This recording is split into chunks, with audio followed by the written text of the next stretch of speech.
Jump scare! Wow! Hi, gamers! Hi, gamers! Welcome to Monday stream. I'm gonna move the mic a little closer. Hi, everybody! Happy Monday! I've blocked out a couple of panels that have spoilers in them. I have blocked out the couple of panels so you guys don't see what's going on in them. Hee hee ha ha ha ha. But yes, so welcome to Monday stream, where we work on Monday things. On today's episode, inking and coloring comic pages. The same thing we do every Monday. The same thing we do every Monday, gang. We are drawing comics and vibing to the chill tunes that I'm a little frustrated about, gang. I think my music might be turned down a little bit low. How's the music volume for you guys? If it's too low, I can turn it up. Is the music very quiet? I feel like can't hear it. Okay, yeah, I have a feeling that I turned it down a little too low. It was also at a quiet part in the song. Here. I can turn it up just a smidge, but I don't want it to be louder than me, you know? How about now?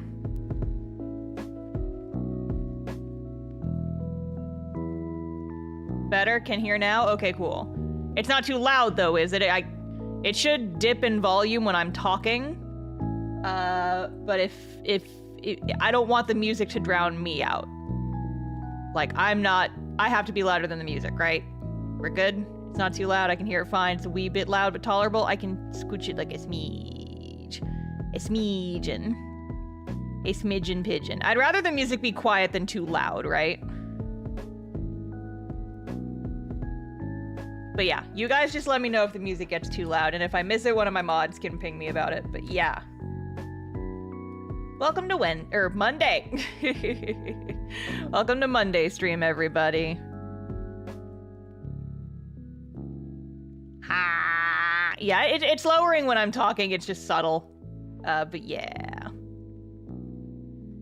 Here, let me get the chat so it's more visible. Blah. Okay, cool. Now I can see it. The chat was a little bit cut off.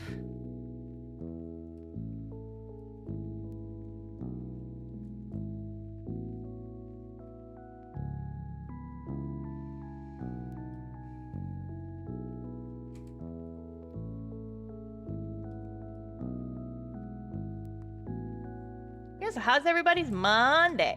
I'm gonna admit, I'm a little sleepy. I didn't get my usual pre-stream nap because, oh no, I like hanging out with my friends. Me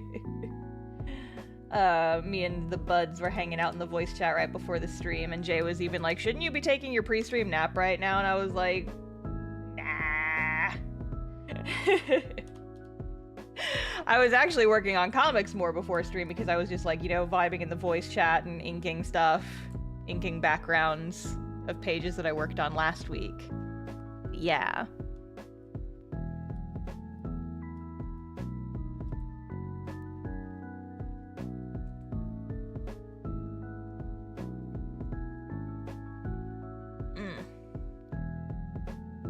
Busy, busy, busy. Lots of people saying busy.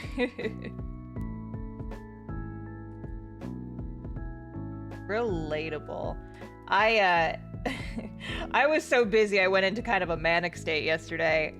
So I don't have my March video done yet because, you know, like ever since the start of this year I've been trying to do a video a month, right? And my video for this month is going to be about my Canada trip that I just took. And I was trying to get it finished before the end of the month, and right now I'm in this weird state where I have a lot of really big projects hanging over my head, and none of them can be finished easily or quickly. They're all like multi-day activities that I have to just sit down and do with no distractions, but the problem is that I'm very easily distracted.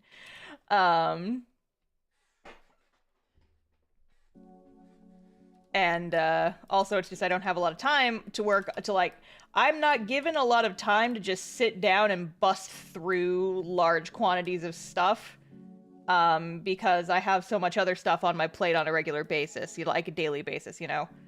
And so it's a little tricky. But yesterday I was like, okay, I need to get this video done by the end of the week because the end of the month is sneaking up on us and I want to have a longer video come out sometime before the end of the month.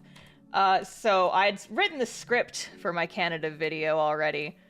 And I finished perfecting it like yesterday afternoon. And I was like, if I just sit down and draw and just record this and really buckle down and just do it, I can probably go from script to finished video in one sitting. And so that's what I did last night. I broke my no working after 7 p.m. rule, and I just busted out an entire YouTube video in like 4 hours. So that's what I did yesterday. It's not 100% done. It's like 95% done. Because I have a couple of new character little expression sprites that I want to make for this new video. And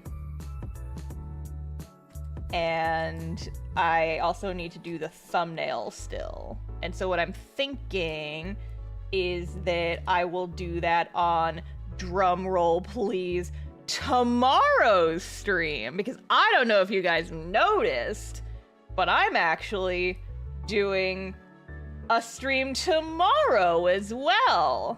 If folks saw like my schedule or you saw my stuff, I'm actually doing a surprise stream tomorrow morning. Well, it's morning my time, because I've been getting a lot of comments recently that people have a hard time coming to my live streams because I don't stream at times that are good for them. Is Vector gonna read the super chat or not? Vector, you any should... upcoming / recent animated / live action stuff pique your interests? Matthew Prower, thank you for the super chat. Let's see. I feel like there's nothing like upcoming that I'm super duper crazy excited about. But I could also just be forgetting stuff. I'm excited. So I've actually, I don't know if this counts as like upcoming stuff, but I've been watching Dungeon Meshi. I've only read a little bit of the manga. I read like the first volume and a half of the manga because I borrowed it when I went to visit Sarah a couple months ago. So I read a little bit of that.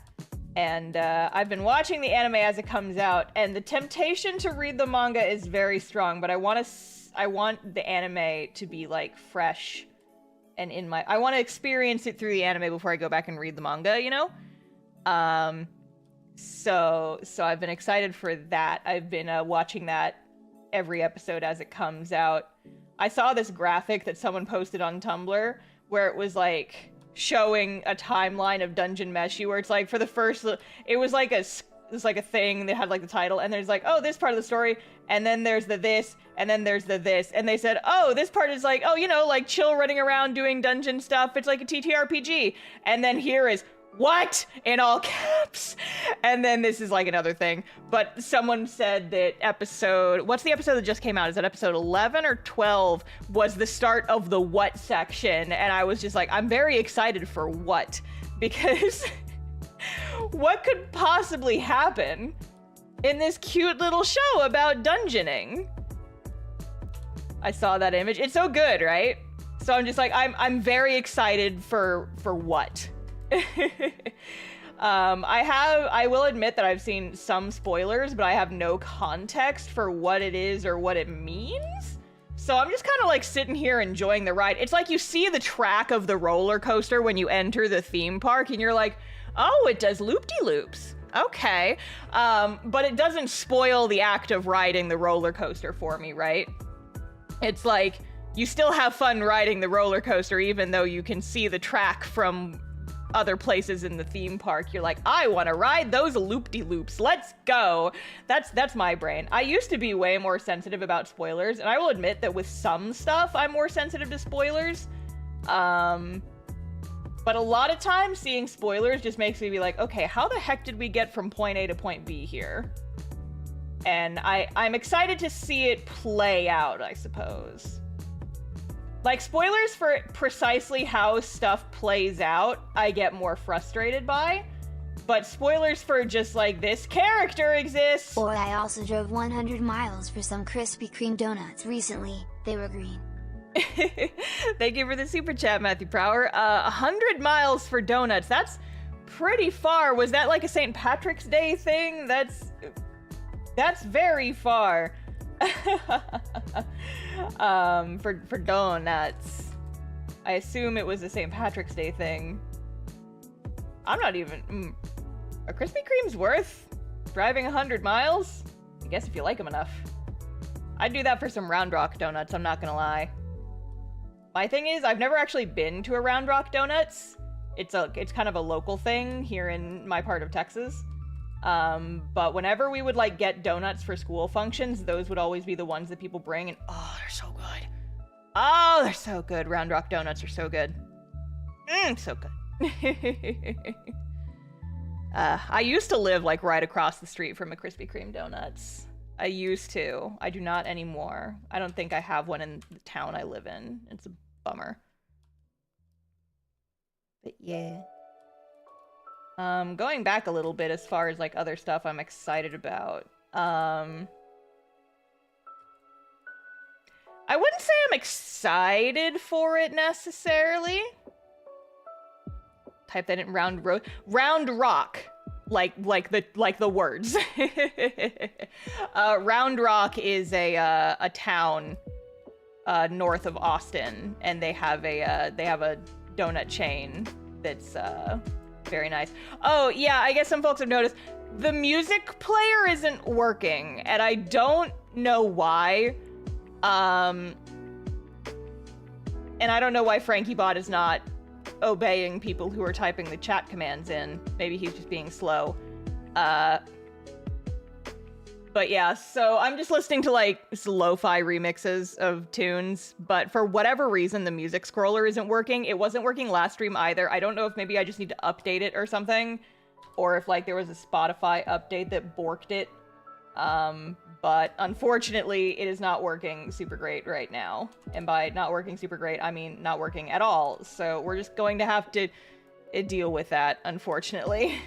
FrankieBot should respond for that request to anybody, so I don't know why he's only doing it for mods right now. FrankieBot is being persnickety. I don't know why. Yeah, FrankieBot's being rebellious today. He's going through his rebellious phase.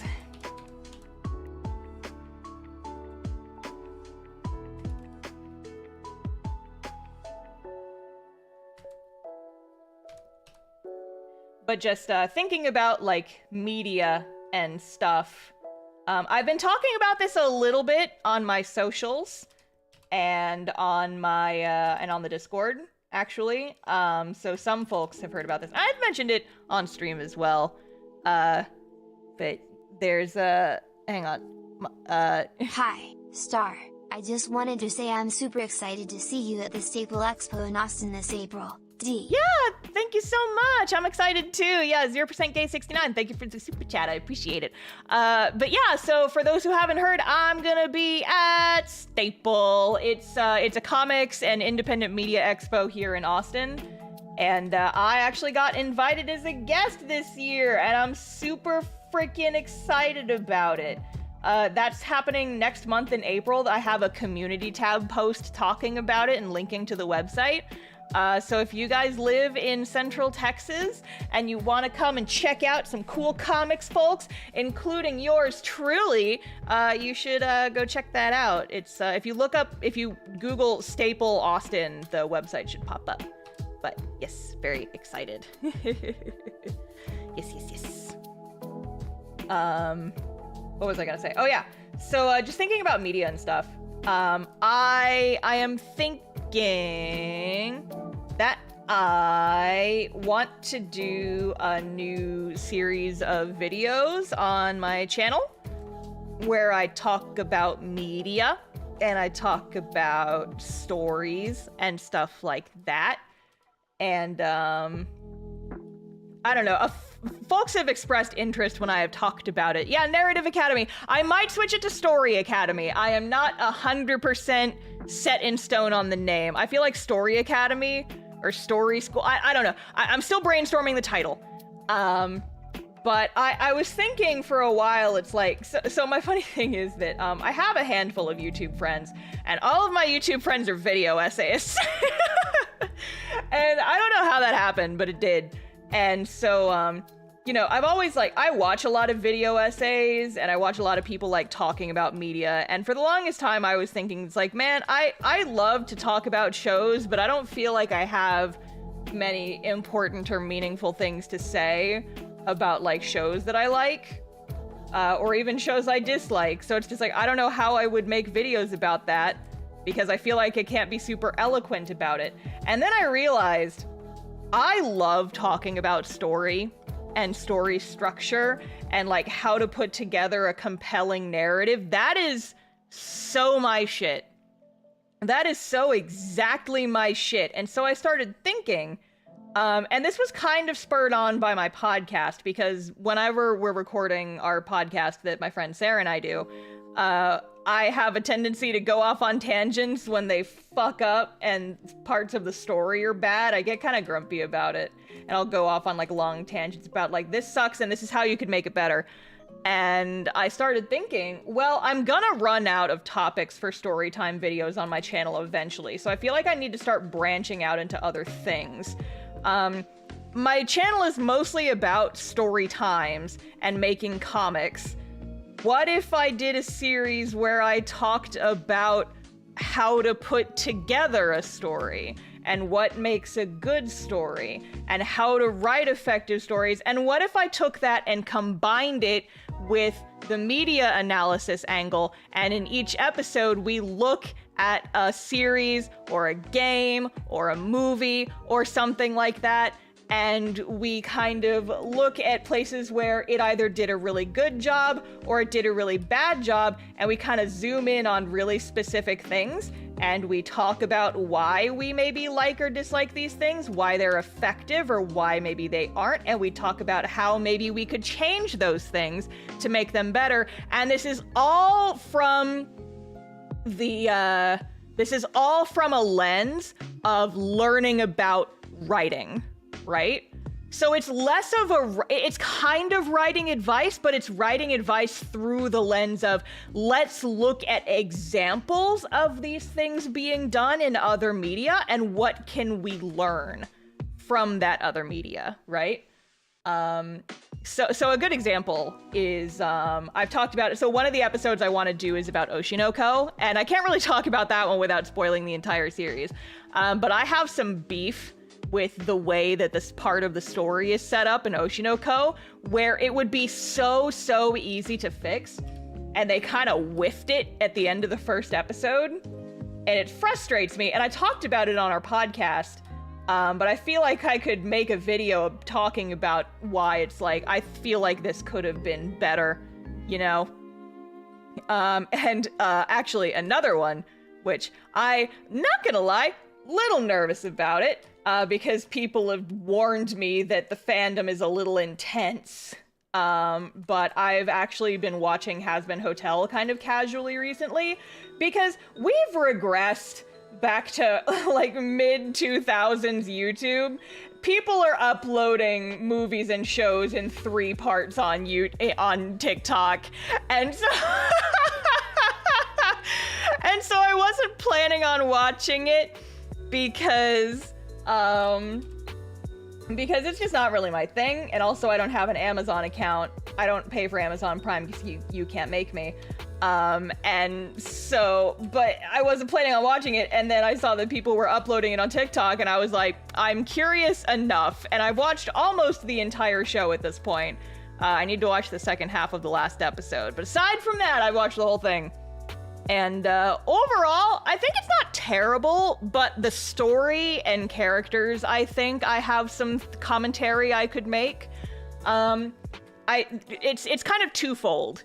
And my biggest issue with it is it has kind of a flawed setup and payoff in parts of the story, where it's like stuff that is very important to the plot either gets revealed in a very bizarre order and it kind of flubs the delivery, or important stuff doesn't come up until the exact moment that it's relevant, and it kind of removes any weight or impact that those things have. And so that's kind of what I would like to talk about if I did a video about it, is I don't want to talk about the entire series and everything that I think is good or bad about it. I want to zoom in real close on this one specific like writing flaw that I think it has, and talk about how you could go about adjusting things, fixing things, so that it would come off a little better. Because yeah, I mean, overall, I've been enjoying it. It does have some stuff that I think could talk about. But yeah, I've just been, whenever I bring it up on Discord, people warn me that the fandom is a little bit intense. And so that's the one thing I worry about. But on the other hand, it's topical, which means more views. Haha. But I want to be very specific because a couple people mentioned that they were worried about this when I brought up the idea on Discord of me doing like media analysis. This is not gonna be like some CinemaSins bullshit, right? I'm not gonna just sit here and crap on a show just because I don't think it's good, right? Absolutely not. I refuse to be that type of person. It's very much going to be coming at it from like a respectful critique angle. I definitely want to be making my arguments in good faith. And I want to come at this from like, I'm not sure what the exact cause of this was, but let's look at why it happened, how it happened, what can be done to fix it, how they should move forward if they want to do better about this in future seasons. I want to write, I think my goal with this is I want to write these videos as though the crew of the show is watching it, right? And like, I never want to bash on the people who make things, because making things is fucking hard, you know? It's really hard to make things and pour so much of your heart and soul into these things and then have people bash on it just because they didn't like it or they didn't think it's good. I have experienced that, and it fucking sucks, and it kills your drive like nothing else. And I never want to be the person that is responsible for someone feeling bad about their work. I want to come at these videos from the stance of, this is constructive criticism. We're going to take the good parts and the bad parts together. We're going to zoom in and look at something very, very specific. And we're going to see what we can learn from things that are maybe good, maybe bad. And the whole goal of it is that I would call the viewers my students, right? It's like, okay, students, what can we take away from this, and how do we use this to make our own stories and writing better, right? And so that's kind of the angle I want to come at it from. It's like meaningful, positive critique that doesn't shy away from like pointing out when things were maybe like done not as well as they could have been, but also, you know, just kind of like taking it in stride, you know? It's like, yeah, here's some things, if you're gonna go forward, here's some things that you could do better. And if you are a writer and you're watching this video, here's how you can avoid these same pitfalls, that kind of thing, you know?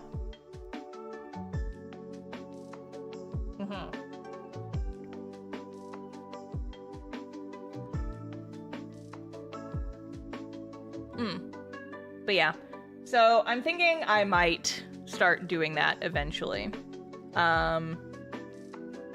Where, I'm not sure when I would start. I think so I've been trying to do, you know, a video every month.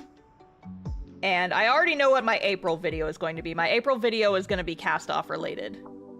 Because it's the comic's 9th anniversary. So I gotta service myself. I gotta do something on my own stuff. And so that's what's gonna be April. So if I do one about, like, if I do start doing I've kind of been calling it Narrative Academy, Story Academy, Storytime Academia, that's also very cute, if not a little long, maybe, a little wordy, but I do like it, I think it's cute. I'm not 100% on the name just yet, still working it out, but that video might be my May video, because story class. Yeah, that's another cute one. See, like, these are all good ideas, right? I just gotta settle. I gotta settle on them, you know?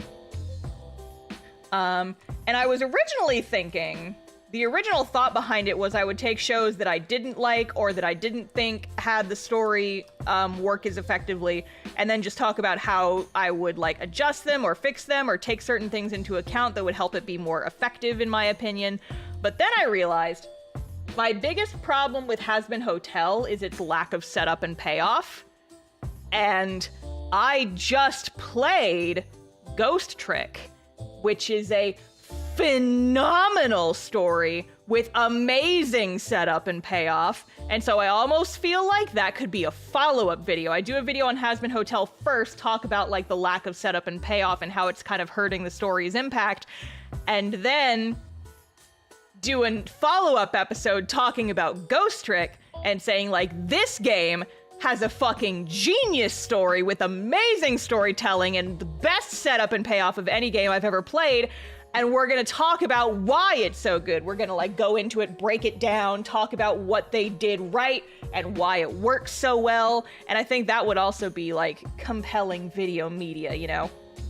So I don't know, it's kind of just gonna be whatever I want it to be. And these aren't gonna be, like, a super regular series, because it's just gonna be, like, you know, when I have a piece of media that I want to talk about. But we'll see. We'll see. I think it's a cool idea, and I love talking about story and how to set up a compelling narrative and stuff like that. And I think it would be a lot of fun to make videos about, but they would take more time than my usual videos because I'd have to, you know, actually, like, find the episodes and download them and actually, like, edit footage. Oh my god. Oh my god, actually having to edit a YouTube video? Cringe. Oh my god. Story Scholars. Ooh, that one's kind of fun. See, I'm taking all these ideas into account, but I'm not going to decide on anything until I actually, like... I feel like the perfect name is just, it's waiting for me to figure it out, right? I like a lot of the ideas, but none of them have been like, oh, yes, perfect. Right? Show or game that you haven't mentioned yet before you think is super underrated. I mean, I've technically talked about Rune Factory in the past, but that is a fucking series that needs more love.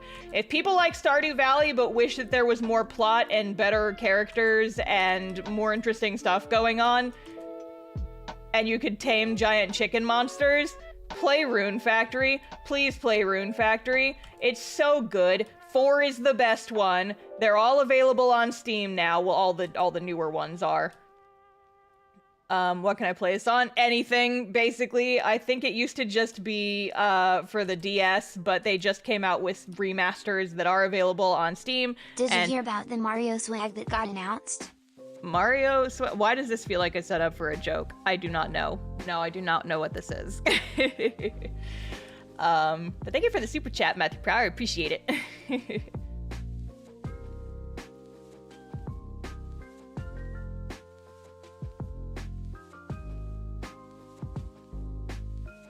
gonna get my water really quick.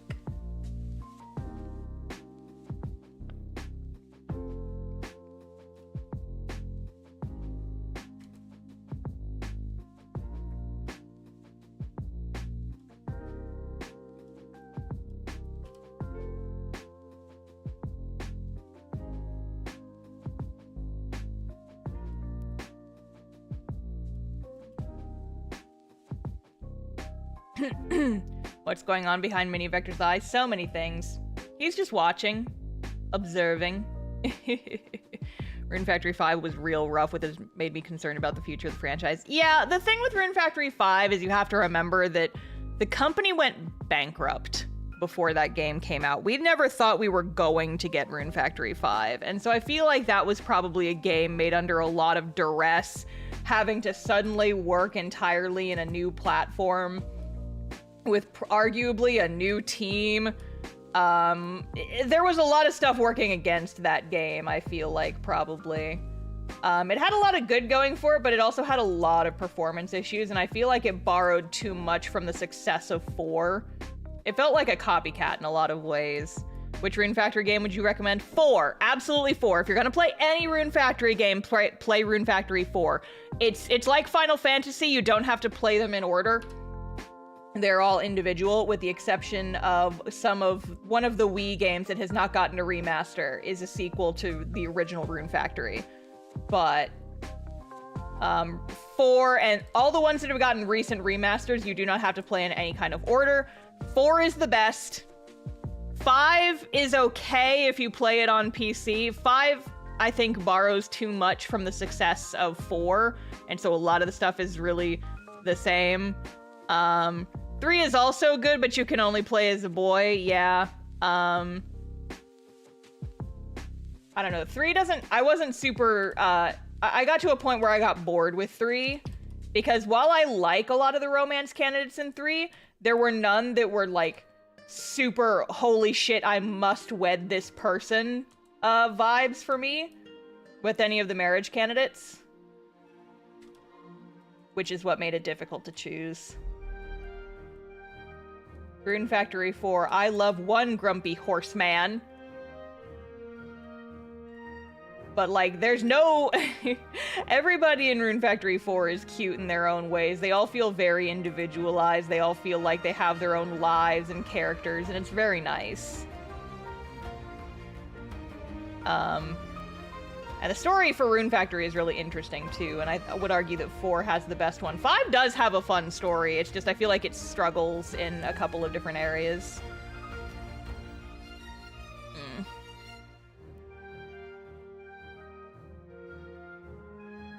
My sister stands by that 4 is the best. Your sister's correct. 4 is the best. But yeah, I know that they've already announced that they're working on a Rune Factory 6 and also some kind of spin-off title that has to do with dragons. I forgot what it is. But they announced this a really long time ago, and so I guess it's still just kind of like in development. We have no real updates to show yet, which is fine. I would rather them take their time and make a finished game than try and rush it out because gamers are impatient, right? I'm one of those people where whenever a game I'm looking forward to gets delayed, I celebrate a little bit, because that means that they're taking the time they need to make it better, right? That's how I like to think about it anyway. I don't know if it's true in every single instance, but I remember when Breath of the Wild kept getting delayed, I was just thinking, it's like, well, hopefully that means that they're going to use that time to make a better game, and Breath of the Wild is fucking fantastic, so I would say that that is the case there. So, like, the devs can take their time if it means that the game will be better, you know? I never want to rush people when they're making art. You can't rush art, as they say.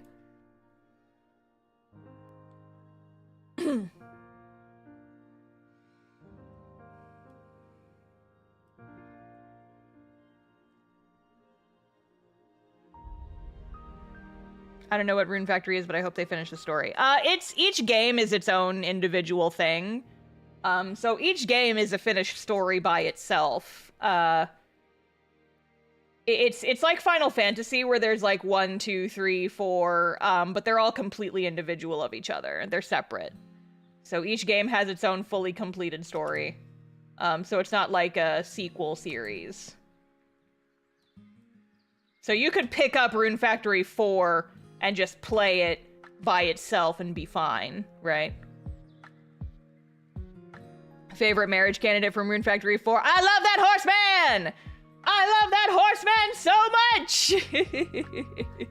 I love Dillis so much. He's my grumpy horseman, and I like him. Leon and Vishnal are my other two faves. But now that the remaster lets you be...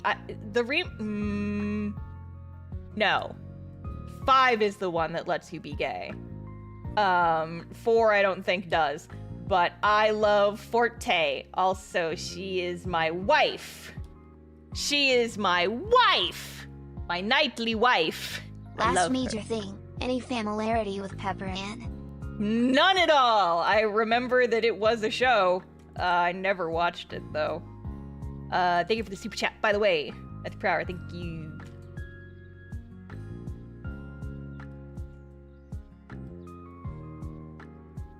But yes, I like Rune Factory. It's good, and I will always shill about it. Because it's kind of an underrated gem that I love very much, and I want other people to play it.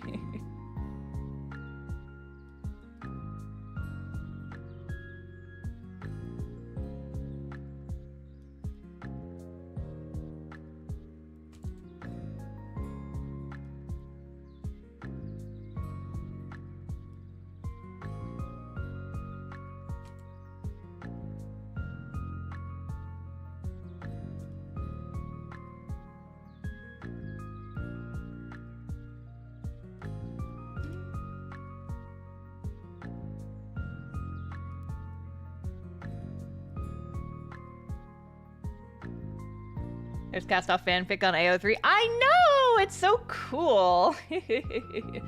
So here's my thing. I've talked about this before. Is that while I love that there are fanfics about Castoff, I unfortunately am probably not ever going to read them until the story is finished. Because I am worried that, you know, there have actually been like lawsuits in the past of people saying, I sent you my fanfic, or I sent you this idea for a story, and then you wrote a story that was really similar to the story that I sent you. You stole my idea and I demand credit and payment for you using my work, right?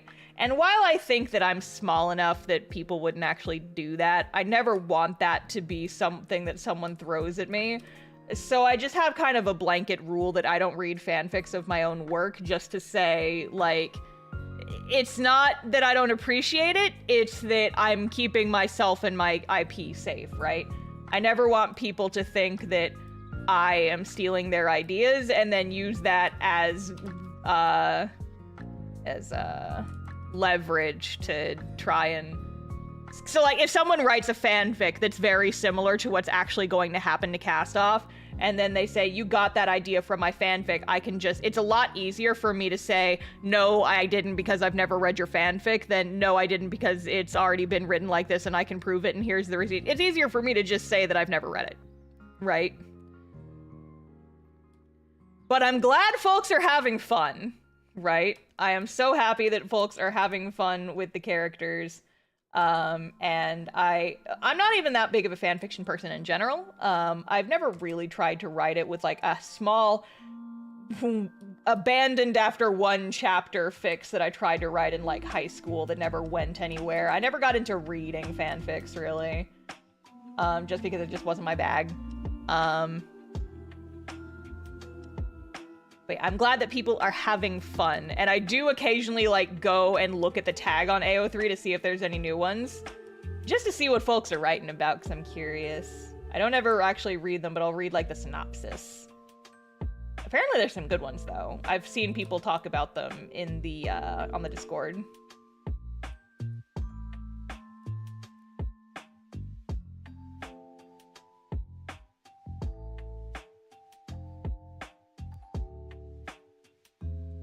It's very weird knowing that my characters exist in the minds of other people beside myself. And I mean, you know, like, the true versions of these characters are always going to be the one in my brain, right? Because I'm the one who made them. But it's cool that folks are so attached that those characters can, like, their ideas of those characters live on in their own heads. And I just think it's really cool.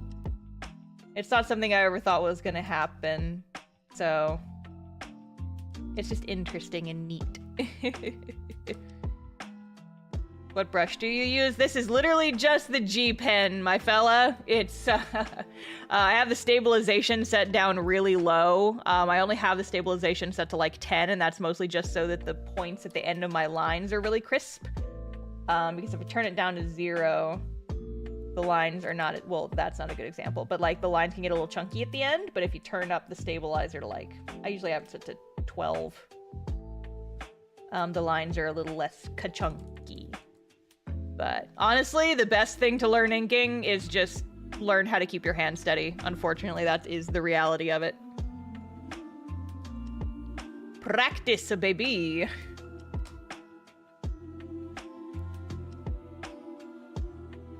Oh, I need to draw his glasses in these other frames too.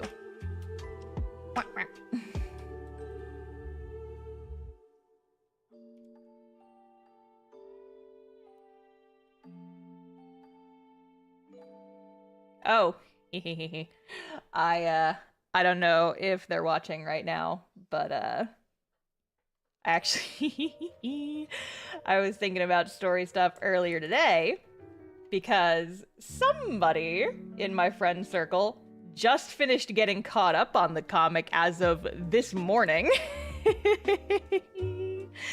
And was basically live blogging to me, texting me as she was reading it.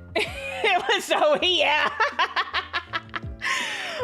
Jay's already read parts of it, I think, but Zoe apparently read it and was yelling at me. I like the folks just knew. But yeah, hang on, let me read exactly what she texted me because it made me laugh very hard. So she caught up and she was texting me this morning, like right before I went somewhere. And she said, "Star, it's so good. You've ruined my life. I love all of them so much." And I was like, yay! Sorry about the brain worms. Oh boy, that was fun. Change brightness to opacity. But yeah, so I was having a giggle with that, and we were talking about it on a voice call earlier, and I was like, you know, Zoe, I trust you enough. If you want spoilers, I will tell you spoilers. And she's like, no. And I said, okay, well, if you ever change your mind. Oh boy, it was funny. I like my friends, and I like it when they like the things I make. Yay! Ruin my life, I'm so sad. Hi, Zoe, there she is.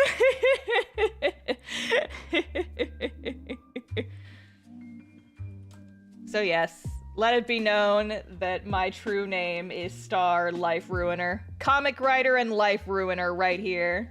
That's me, baby. I giveth the brain worms, and I am not sorry about it. You're saying my life will be ruined after reading this? According to some people, yeah. I told Zoe I was gonna screenshot her messages to me and put them on my testimonials page that I totally have. I don't have a testimonials page, but if I did, oh, the things I would put on there. People love to tell me that I've ruined their lives when all I have done is write a silly little story about silly little guys. Surely that won't ruin your life, will it? Just enjoy these silly little guys and the problems that they inevitably get into. And how super fine everything is going to be for them.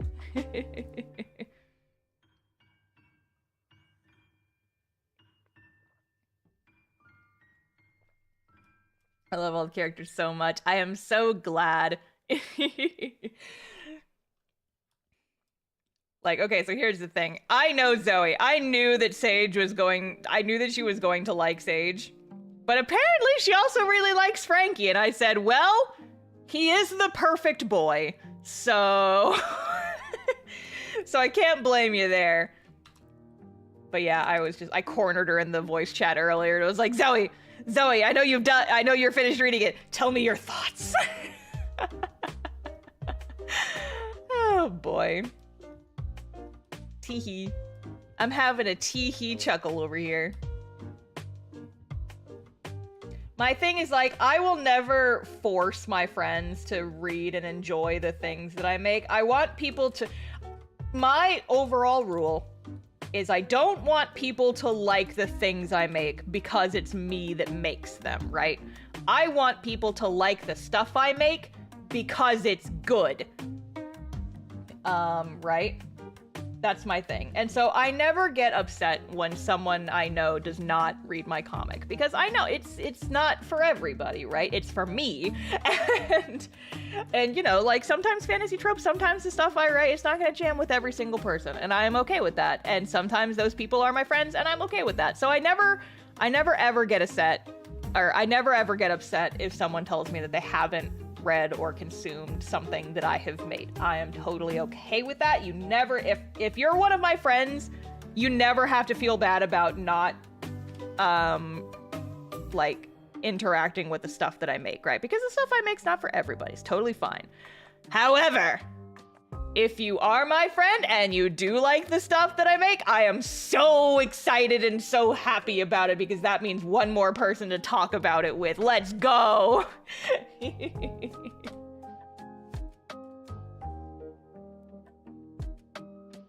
I like it when my friends like the things I make, but it's not a requirement for friendship. I guess that's a good way to put it.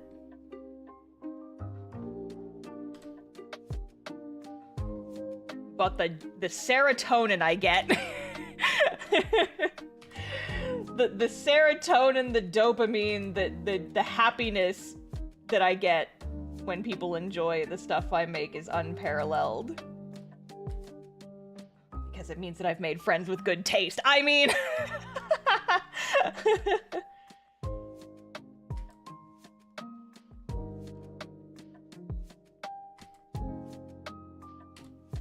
Happy brain chemicals. Exactly.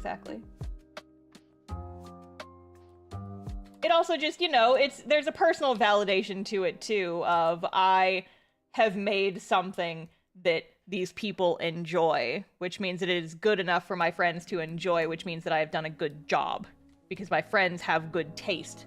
And if they like something I made, then that means I have succeeded. You know?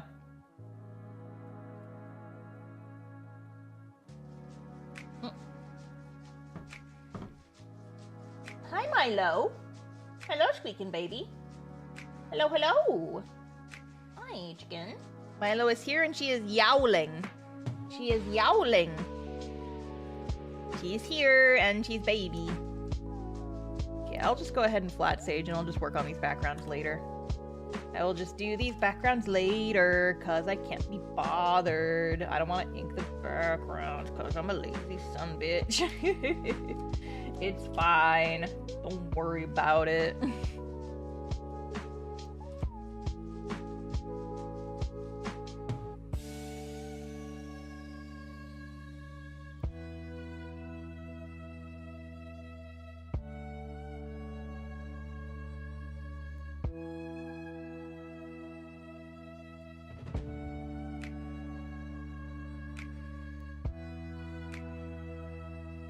Man, this might be just a me thing, but does anybody else have this thing where, like, when you're tired, your face gets warm? I don't know why that happens to me, but it does. It's like I'm sitting here, I'm a little bit sleepy, and my face feels kind of warm. And I'm like, I know I don't have a fever or anything. I'm not sick, it's just that my face feels a little, like, warm, and I don't know why. I wonder if maybe I was driving around today. Maybe I wonder if maybe I got sunburnt a little bit, just like a little bit. That was oot in the boot today. That could be it, but like, listen, I know I'm very white, but I don't have to get like low-key sunburnt every time I go outside, right? Like, there's a line somewhere, right? Sheesh. Happens all the time. Okay, well, at least it's not just me. At least it's not just me.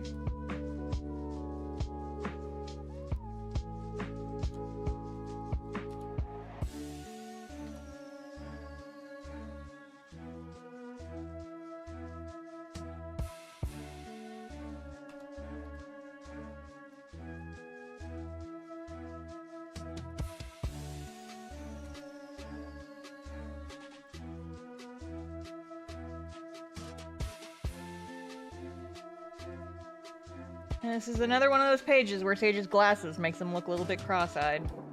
It's fine. 2 shades, white and lobster. Yup. Yup. Ain't that just the fucking way? Shout out to all my easily burned homies. Let's go. Weak shouts of pain and sunburn.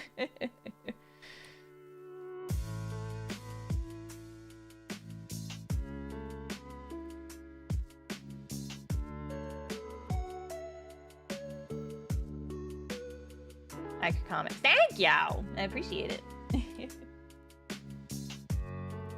Oh, yeah, speaking of, I should talk about what my next video is going to be. So I've got the Canada video. That's going up on Friday.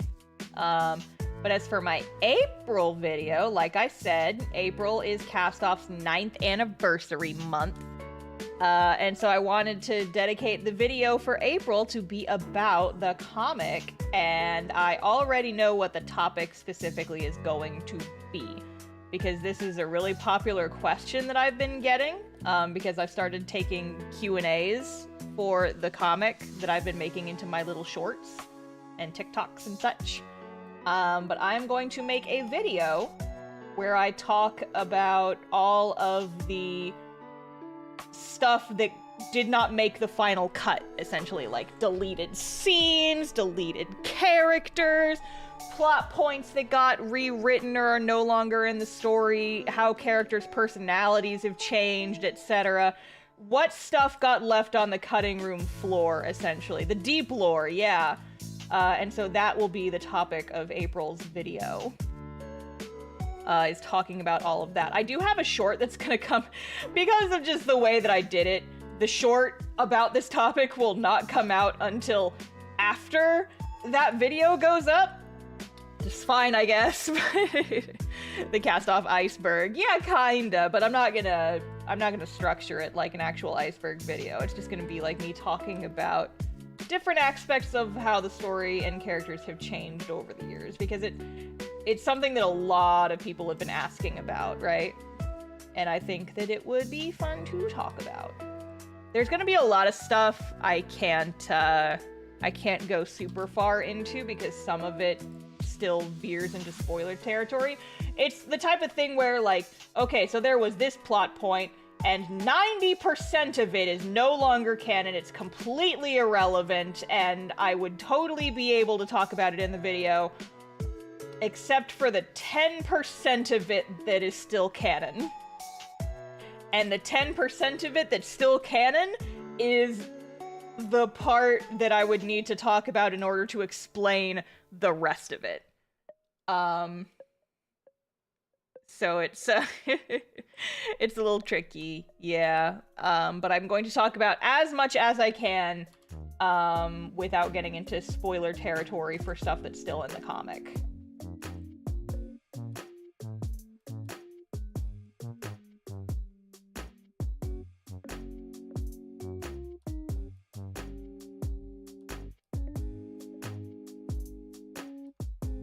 So I hope you guys are excited for that, because I am.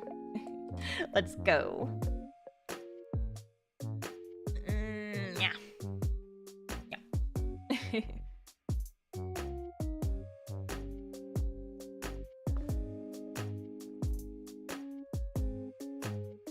All right. I think I'm gonna go ahead and call this one done for now. I'll do the backgrounds on this later. But here, I'm gonna take a real quick bathroom break, and then when I come back, we will start the next page. Wow! I will be right back, don't go anywhere. While I am gone, say who your favorite character in Castoff is, and if you haven't read it, let other people convince you to read it. Okay, bye!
All right, and we're back.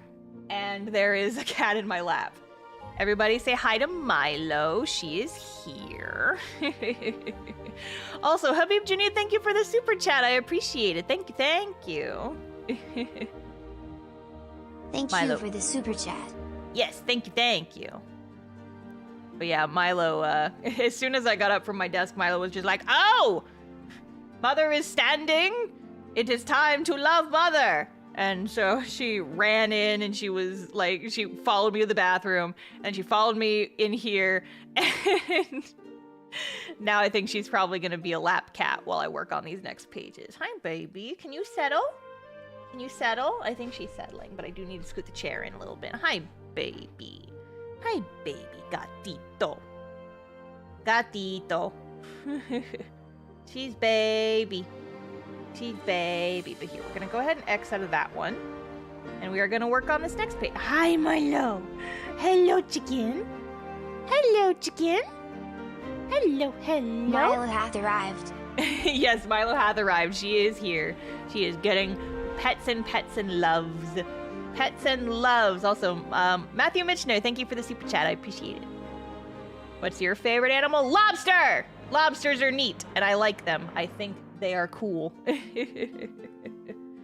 They're like big armored shrimp, and I think they are interesting. I also like zebras because they could have just been, you know, weird little horses that are normal horse colors, but instead they were like, no, stripes. Black and white fucking stripes. It's like, all right, yeah, sure, whatever. I think they're neat. I think they are neat. And I like them. I also really like snow leopards because they have the big tail that they can bite. And it's very cute. If you guys have never seen an image of a snow leopard biting its own tail, you should look at it. You should Google that image because it's very, very cute.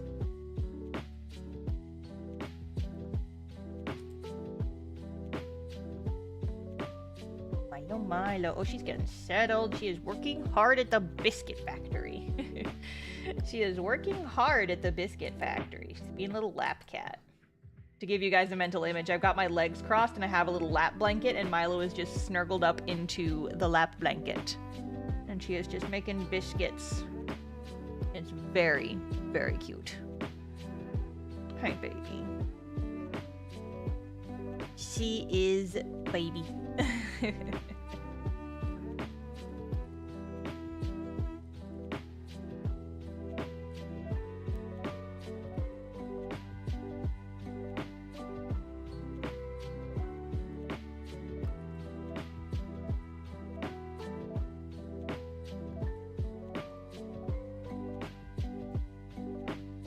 I googled it and it's cute. Yeah! See, I told you.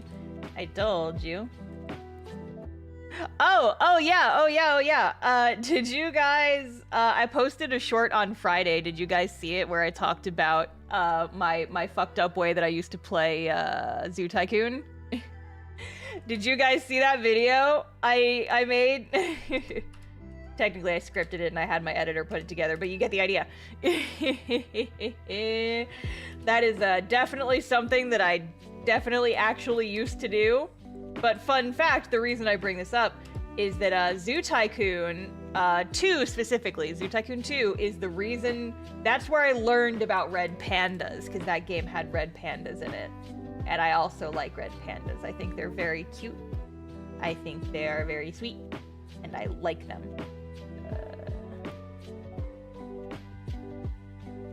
Flip.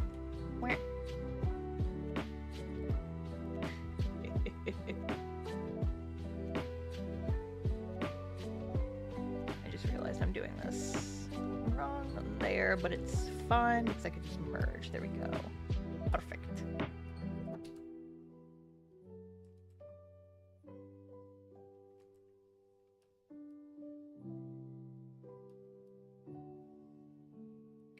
But yeah, I have a person on VGen who edits my shorts for me, and they've been doing a fantastic job with all of them so far. And their prices are very reasonable, and they have a very good turnaround time. And so I've been sending my storytime shorts over to them to edit, just because they do a very good job, and it takes some of the work off of my plate, so I can still be posting things and not have to worry about editing all of them myself, right? So that has been extremely beneficial. I'm still making like all of my Q&A shorts, all of my art shorts I've been doing myself. But for the more edited storytime shorts, I've been getting help with those, and it's been hugely helpful. Just with all the stuff that I've been trying to make. It's a lot, you know, it's a lot.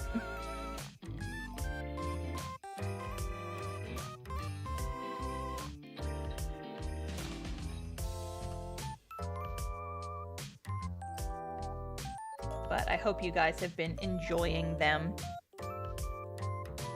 The one I posted today has gotten a lot of views already, I think because I used the word face reveal in the title. Did you guys see my face reveal short? Did you guys see it? I posted it earlier today. Did you see it? Very silly. If folks are curious, Jay and I actually did we recorded ourselves reading those AI-generated articles. And that's a members-only video, but it is on my page.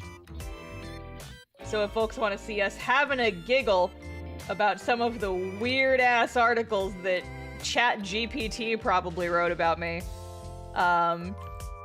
there's a members-only video. Yeah, I think Sly just linked it. Thank you, Sly. I appreciate it. It's amazing, Bingus. No! My real human name! Bingus McFlingus! You've invoked the secret name.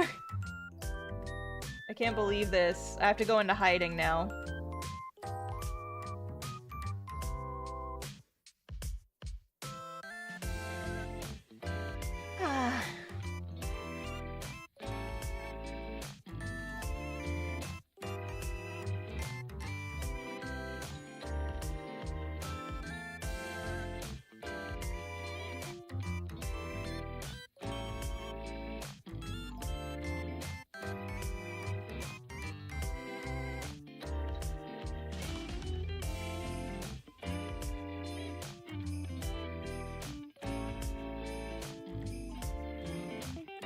I was at a business camp over the weekend and met a dude named Emery, and all I could think of was what's left of us. Doppelganger! Get him!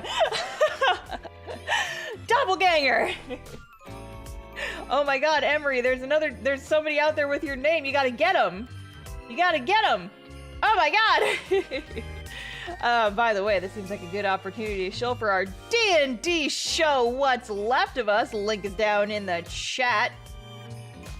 We have our next session coming up this coming Friday, and I am very nervous about it. We might be finally confronting the people who killed Emery and stole her body, and has been like fucking with her family for the last almost year.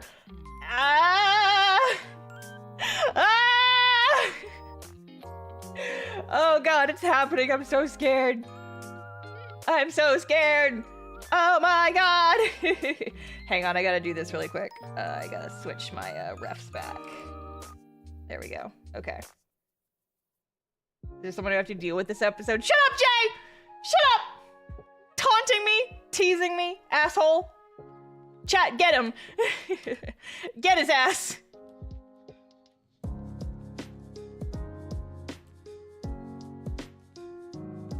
He does this. He does this to all of us. Me and everybody else in the game. And everybody else, he just sits there and he fucks with us and he has a fucking little giggle.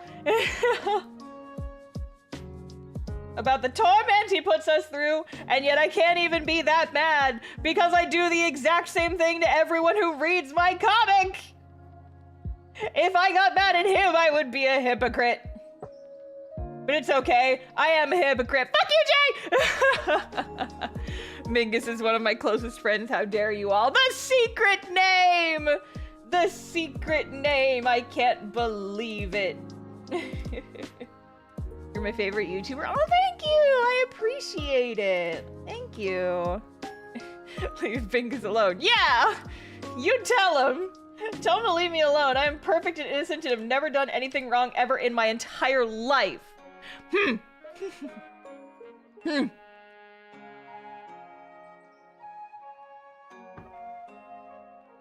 I can't believe you guys would... Yeah, you guys are doxing me. I can't believe you would use my real human name on a live stream like this. How could you dox me? What would be even worse is if you told people where I lived. 123 Street Road. I mean, oh no! Nobody clip that! Oh shit! I'm sorry. We've reached hour 2 of this. Oh my god, is it really only hour 2? It felt like I've been here for way longer. Time flies when you're streaming and yelling about dumb shit. Ain't that just the way? A+ acting skills. Who says it's acting? I'm not acting. I would never act. I am being 100% genuine. /S. /J. Or whatever the hell it is. Ugh. My frickin' barely perceptible sunburn. Making my face warm. How dare. 123 Street Road, Miami, Wyoming? No! That's my address! No! I can't believe that's actually a place. Is that real? Is that a real freaking place? Jiminy Christmas. Oh my god. Street Road. What level of creative vacuum does your brain have to be to come up with Street Road? Goodness gracious. Look at this little guy who's never done anything wrong ever. Look at this ambitious little guy who is just excited about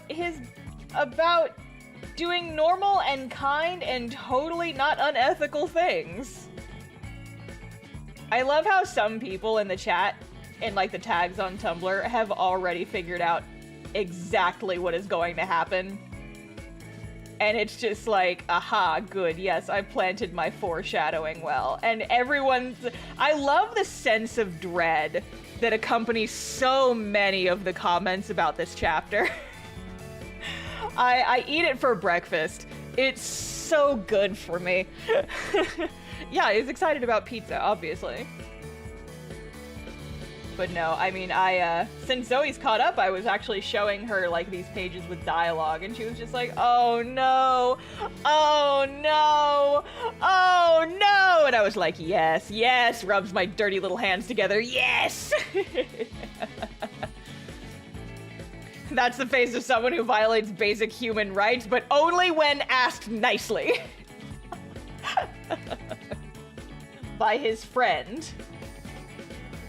Only when someone asks him very nicely will he violate the Geneva Conventions. This is a man who will be committing war crimes. Oh boy. You guys don't even know what's coming. This fucked up little guy is just so excited about doing experiments. I am so excited that folks are on board for this chapter, and by on board, I mean dreading every moment of it, because he. Because tee-hee and whatever. He, ha ha ha, etc.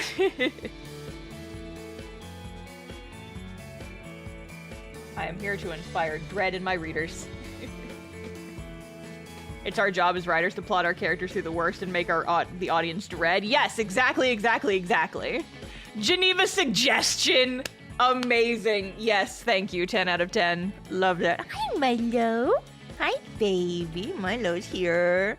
Milo is here and she is getting some pets. Hi, baby. Hi, baby. Milo is here. And she's shoving her face into my hand because she wants me to pet her and I'm not doing it enough. She's very hard at work at the biscuit factory. Hi, yes you are. Are you hard at work? You making biscuits as fast as you possibly can? Yes. Yes, she's baby. She's baby. She's baby. Baby. Petting this baby. Pausing the stream so I can pet this baby. Milo says, "Love me, mother." Yes, that is what she says. She's like, "Hello, I am back. Pet me. Pet me," she says. Pet me, she says. There she is. Okay, Milo, I love you very much and you're very sweet and precious. You are standing on my lap. I need you to be slaying in my lap so that I can still draw while you sit and make biscuits and be cute. You are a baby. Yes, you are. You're very cute, but you're also very distracting.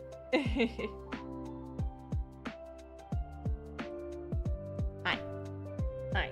She's rubbing her face on my drawing hand. Hi, babe. Hi, baby.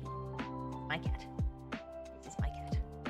You plan on making any other webcomics after Castoff? Yeah, in like the next, in 20 years when Castoff is finished? Yeah, probably. Jokes aside though, I do actually have a comic that's been rotating in my brain for years and years and years. I've talked about it before. I call it my, my vampire Twitch streamer rom-com, webcomic. That I thought about pitching as a graphic novel because it would fit into a singular book, probably. And freaking Jay has been trying to get me to make it like a Patreon goal that once I'm earning enough on Patreon, I just start posting like a page a week of that comic as well. Bloodstream, yes, I'm so glad you guys remembered the name of it. Yeah, that's what it is. But yeah, that's the one where I have like so much of it just in my head. I could just sit and script the entire thing like in a month if I had to, but yeah, it's just like right now Castoff takes up so much of my time and so much of my other stuff takes up so much of my time that I don't really have time for it right now. But I mean, if I was making so much off of Castoff that I could literally like stop doing everything else, I would probably start working on it as like a Patreon exclusive comic. But it's not gonna. I'd have to be earning like twice as much on Patreon as I am right now. Because right now Castoff covered, like, my Patreon earnings from Castoff cover most of my expenses monthly. But, you know, I still like to be able to put stuff in savings and all this other stuff. But, I mean, we're definitely getting there, but it's not to the point where I'd be comfortable dropping off everything else. It would be so awesome, yeah. I know that's from, like, a musical or something, but I'm not sure. I've heard the song on Tumblr at the very least. Or TikTok, oh my god. What year are we in? Do you script the whole story before drawing? I, at the very least, have an outline of the whole story. Castoff, I usually script a chapter or two in advance. It's honestly kind of worrying me that I don't have the full script for the next chapter written already. I need to just sit down and work on it, but I'm kind of got a little bit of writer's block for the next chapter. Hi. Hey, baby. Milo is here. Oh, it's from the Teen Titans movie? See, I would never have guessed that. I would have assumed that was from, like, a musical or something. I just heard the audio on TikTok.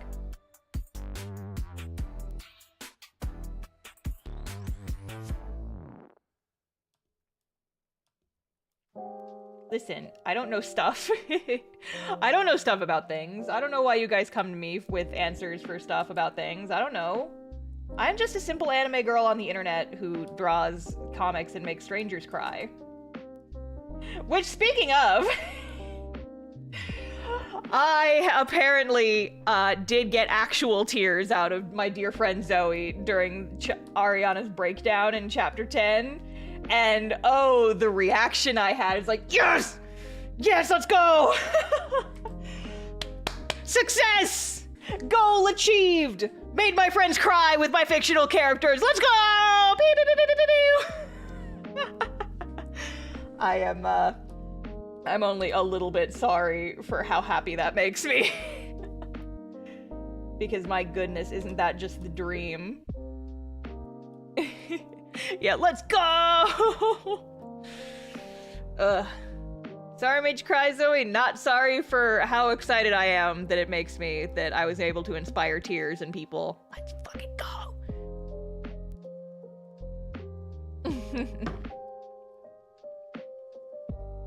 Emotional damage, yeah. Like, it's so hard sometimes as a writer because you're so familiar with your own work that you kind of lose sight of, like, what's actually sad and what's actually, like, funny and things like that. You can kind of, like, lose track of it when you're so in-depth in your own work. It's like, is a joke still funny the 19th time you tell it? Because, like, you know, when you're making something like this, you have to script it, and you have to tweak the script, and then you have to draw it and color it, and by the time you're done with it, maybe the thing isn't funny anymore. And so, like, being able to get outside feedback that, yes, your shit is still emotionally evocative, yes, your stuff still makes people cry, it makes me make this face right here. I'm just like, yes! Yes! Yes!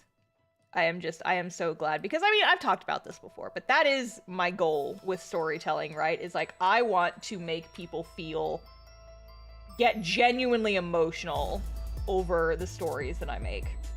I want to make people cry. I want to make people laugh. I want to make people jump and yell when good things happen, and I want to make them feel dread when they know something bad is about to happen. Like, that is always my goal when I am writing, when I am making anything, is I think about the emotional impact it is going to leave on the people who engage with it. And hearing that I have succeeded, that I have done my job, that I've actually brought someone to tears with my own writing, that is the best compliment that I could ever get, right?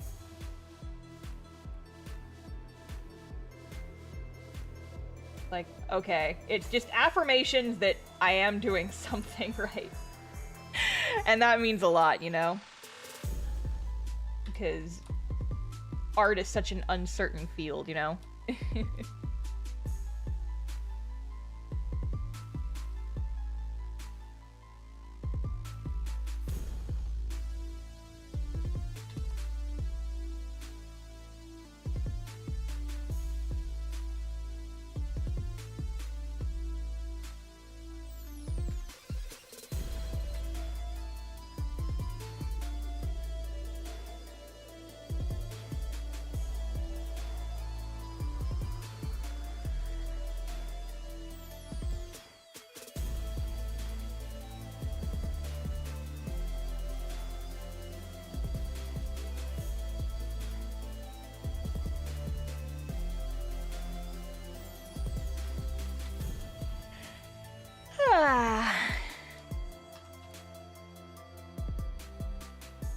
I missed my pre-stream nap and now I'm all eepy and whatever.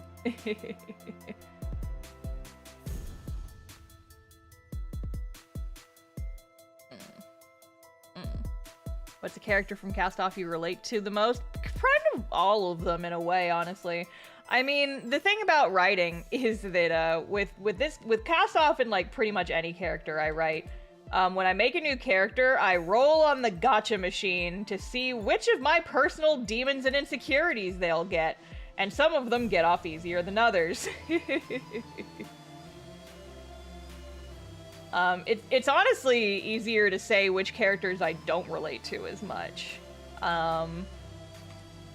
Like, I would say probably, of the main cast, Marina is actually one of the hardest to write for me, just because we're so different. With the way we show affection specifically, is that, you know, like, everyone has their love languages, right? And mine is very much like acts of service. Like, if I like you, I will do shit for you. It's like, do you need help with something? Do you need me to do something? How can I help? That is like my go-to. And Marina is very much the type who like takes care of people. Marina's too nice, Star can't relate. I mean, that is it a little bit. Marina is far more selfless than I am. And she is very much the type who likes to take care of people. She's like kind of the motherly thing. And I actually, here, I'll go ahead and address this now because I have gotten comments about this, that Marina's like too motherly or whatever. And people are like, where is this going? And she seems a little bit one-dimensional. I'm like, no.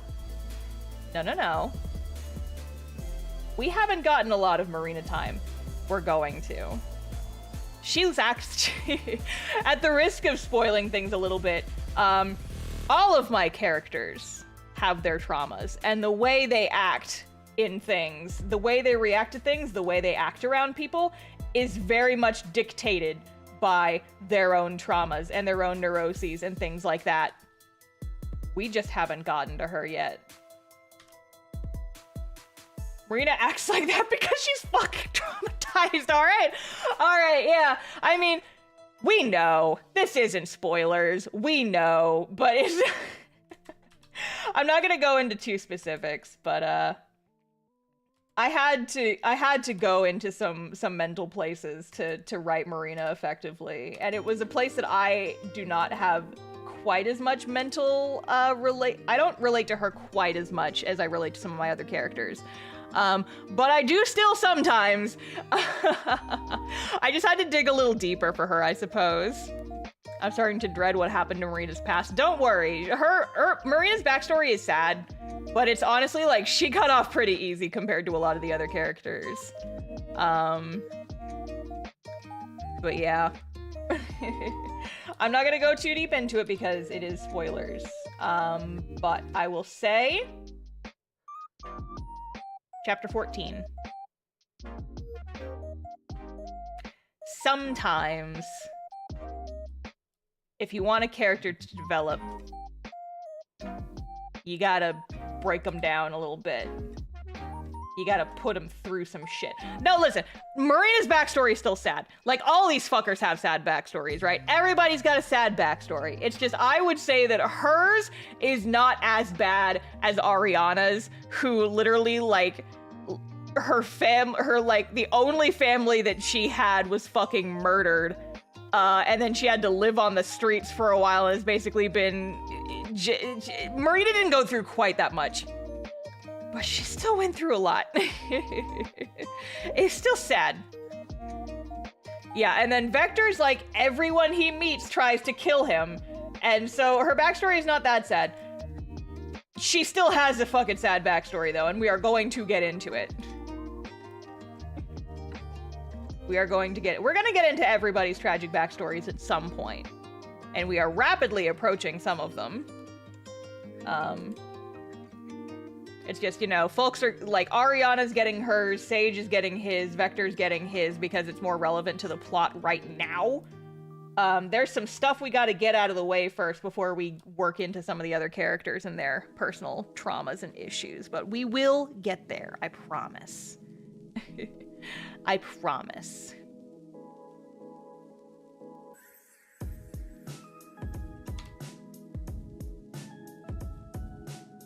What's a fantasy character without a tragic backstory? Exactly. Exactly.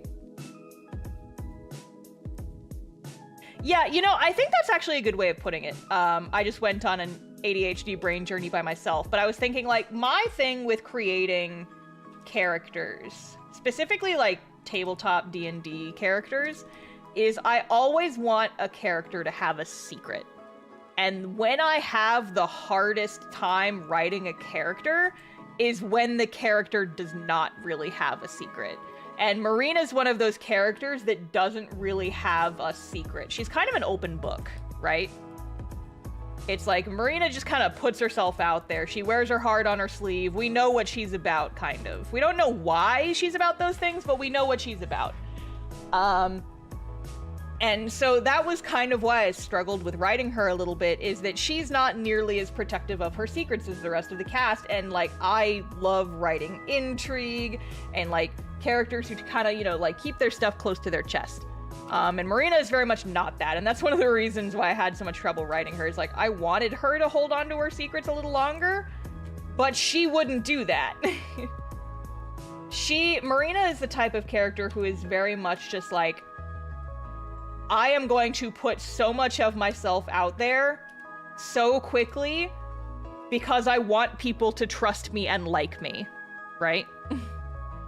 Her way of seeing, like, if I want people to like me, I have to get them to trust me, and I have to get it to happen quickly, or else they're going to leave me. And that's kind of Marina's thing. And that aspect is pretty different for me, because I, as a person, am very secretive and guarded. She is not. For trauma reasons that we will be going deeper into. But there's a little look behind the curtain for you guys. Little peek, little glimpse. I don't think this is really spoilers, because I mean, this is stuff you could assume from reading the comic, I think, but yeah.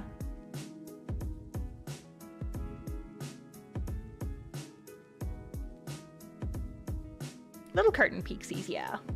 Like, it's not plot spoilers, it's just kind of talking about the characters and how they are, right? Like, Rory's got secret, Frankie's got secrets, Ariana's got secrets. Vector doesn't really have secrets, but it's more that Vector is the secret, right? Like, Vector has secrets, but he has secrets that he doesn't know about. And that's, like, his issue, is that he's trying to find out his own secrets. Vector's secrets are secrets from him. So that's kind of where the intrigue with him comes in. And so Marina, I would say, is the character with the least amount of intrigue, just because she's not that type of person. And that's why I struggled to write her a little bit. If that makes sense. I think that makes sense.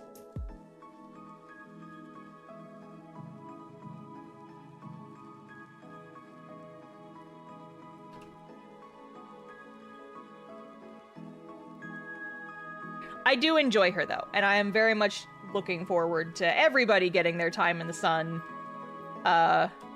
We just gotta get through some plot shit first, points at Sage. It's like, this motherfucker out here.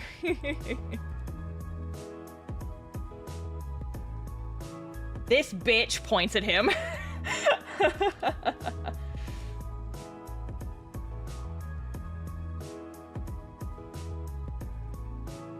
We have to get through the dark shit before we get to the dark shit. You know?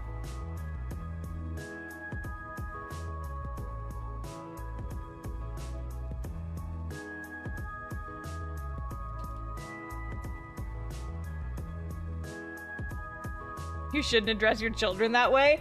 Yeah, points at him, this 40-year-old man. He's not 40 right now, he's 25 in this scene, but that 40-year-old man, that old man is my son. This is why I like being a writer. I can say fucked up sentences like that and it makes complete sense. I love being able to look at this weird, neurotic 40-year-old man and point at him and be like, that's my son. And you should bully him because he deserves it. Oh man. I gave myself a giggle the other night. Someone sent me a Tumblr ask that was like, why is Sage 40? You're not gonna look me in the eyes and tell me that this man is 40. Why is he 40? And I was like, here, let me help. He's 40 because he is 40 years old. Hope that helps. And it sounded so snarky, but I need you guys to know I was laughing so hard as I was typing that. I'm like, I'm the funniest person alive. Send!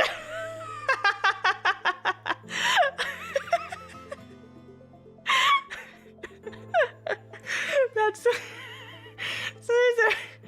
there's a peek between the curtains here on what Star's like. This man is 40 and pathetic, and he is my stupid son. Oh boy.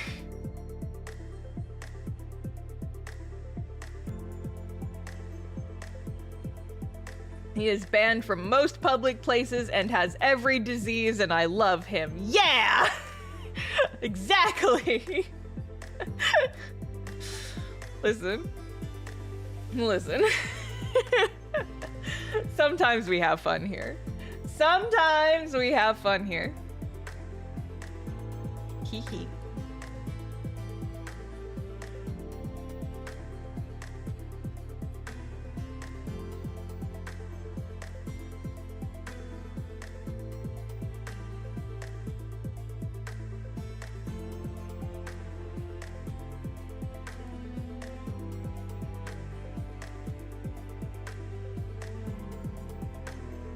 But yeah, I actually have been getting a lot of Tumblr asks recently, which is interesting because I don't use Tumblr super much. I mostly just use it for comic updates these days. Which does make sense because a lot of the asks I've been getting are about the comic. But yeah, I got I got another one asking if Ariana and Marina were canon, and I'm like, listen guys, I love the energy. I love that you guys are so into the story. I'm not just gonna sit here and spoil my comic on tumblr.com just because someone sent me an ask about it. It's like, I love the energy, but you can't actually think that I'm gonna answer that, right? You don't actually think I'm gonna answer that, do you? They've known each other for like a week. Give them a sec, you know? But yeah. What if I ask? I'm not answering for you either, Sly. Sheesh. That's spoilers. That is spoileronies. If I came out and said it, if I came out and confirmed something that wasn't canon yet, that's word of God, and I don't like doing that. I don't like doing that. What if you just lied? I mean, well, okay, so if I lie about a yes or no question, and you all know that I'm lying, then you'll know what the actual answer is. Do you see my problems here? Do you see?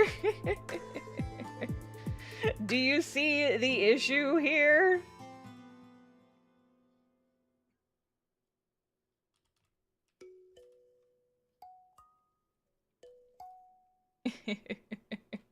Do you see? Do you see the problem? You see the problem? You see the issues that I'm having? Yeah.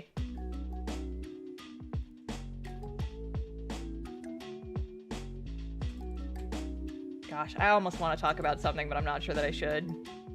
Ah. Ah. Maybe I am too much of an open book. Maybe I am more like Marina than I thought. But what if sometimes you tell the truth and other times you lie? Yeah, but if you ask...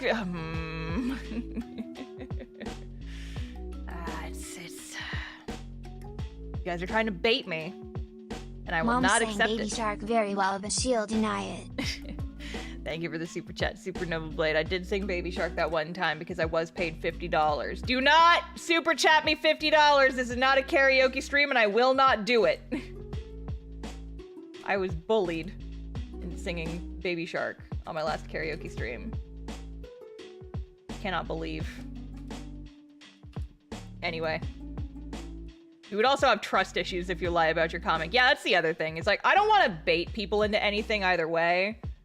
I just want the comic to speak for itself, you know? I want the comic to be able to stand on its own. And so I don't want to, like, bait people, you know? It's like, I'm fine with having theories, and guys, I will openly admit, I love teasing folks about theories. Posting popcorn emojis when the theory chat is getting very active is my favorite thing to do, and just watch the chaos.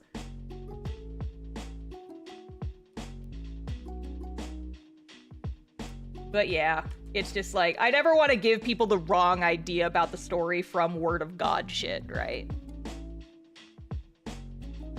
Like, that's not what I'm about. That's not what we do here.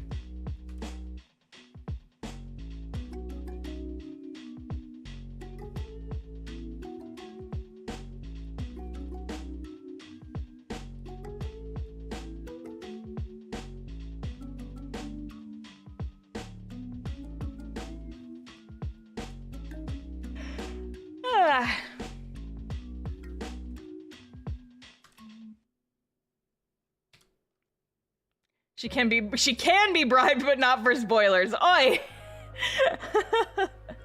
No.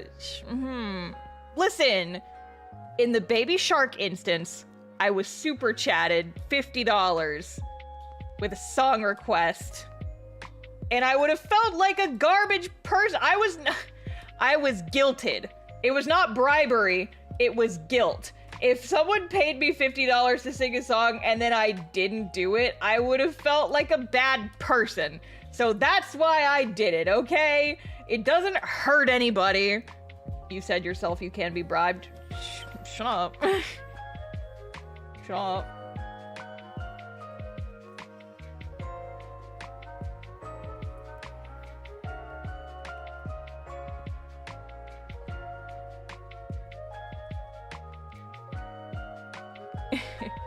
You can always say no. $50 is $50 though.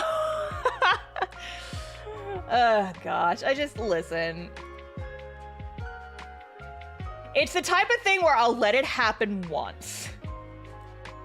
I will sing Baby Shark on stream because someone super chatted me $50 once, but it's the type of thing that works once. Once and only once. Just like being DM'd to play Dungeons and Dragons. It works once, and then never again. And I love that Jay popped into chat right as I said that.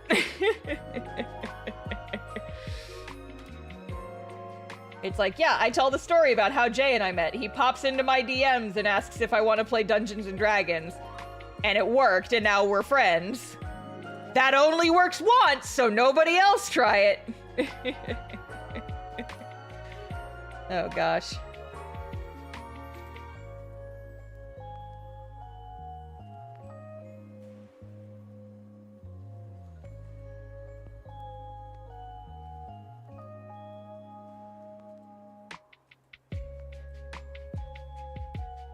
Next karaoke stream when? I have no idea. It's not something that I plan on doing super regularly. Sage, I made your shoulders far too wide. My God, my boy, you look like a football player. Get over here. Give me your shoulders. You are not allowed to have shoulders that wide, my boy. What have I done to you? Sir, you are not allowed to be that wide. Sir, do you have a permit for those shoulders? You need to put those away.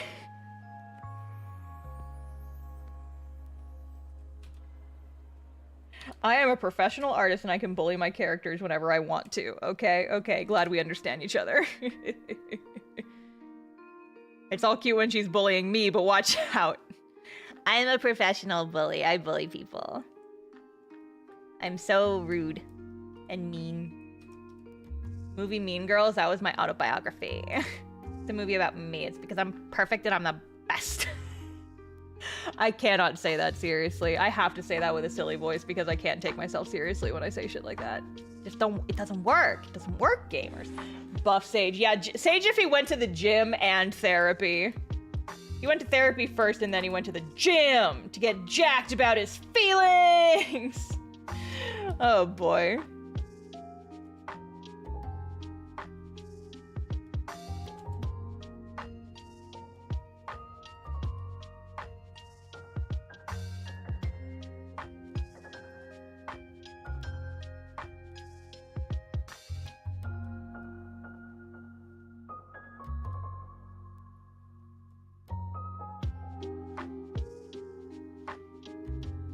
Instead of working on those war crimes, Sadie should have been working on those gains. Yeah!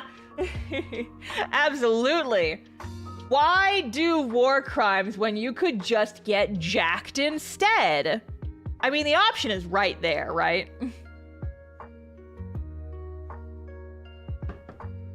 Everybody knows that buff dudes never do anything wrong. The bigger your muscles, the more of a good person you are. Obviously. Oh man. X to doubt. Don't you doubt my wisdom? You doubt my flawless wisdom that I am expouting here on youtube.com/@TheStarfishface? You doubt me? No X's in chat. No X's in chat. Put those away. Put those X's away. This is not the time for doubting me. No, stop it. Stop it. Sprays you with a spray bottle. No. Do not doubt me. I am a genius and every word I say is correct. We all know that. Stop it. Stop it. Oh, man. I'm being bullied. I am being, but this is bullying that is happening to me right now. This is bullying.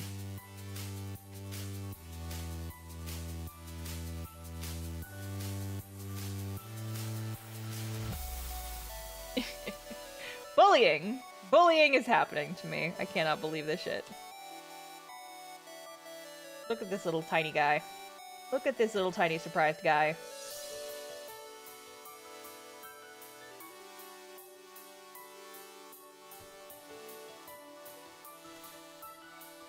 This is his face of a man who's just like, what's a war crime? What are you talking about? It's like, huh? You're not allowed to just cross the street whenever? What do you mean? I've been crossing the street all my life, and I've never done that. What? This is the face of a boy.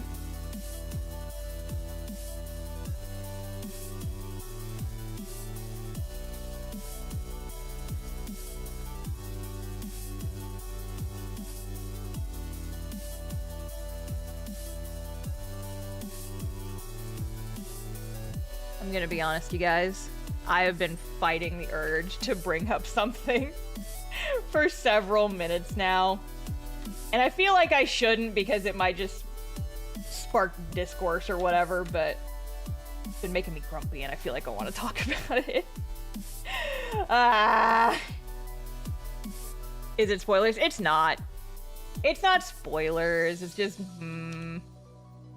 It's just the type of thing where, like, you know, one of the things that's weird about making a story that people can read, and it's especially, like, the more readers you have, the more mixed opinions you will get about your work, I suppose.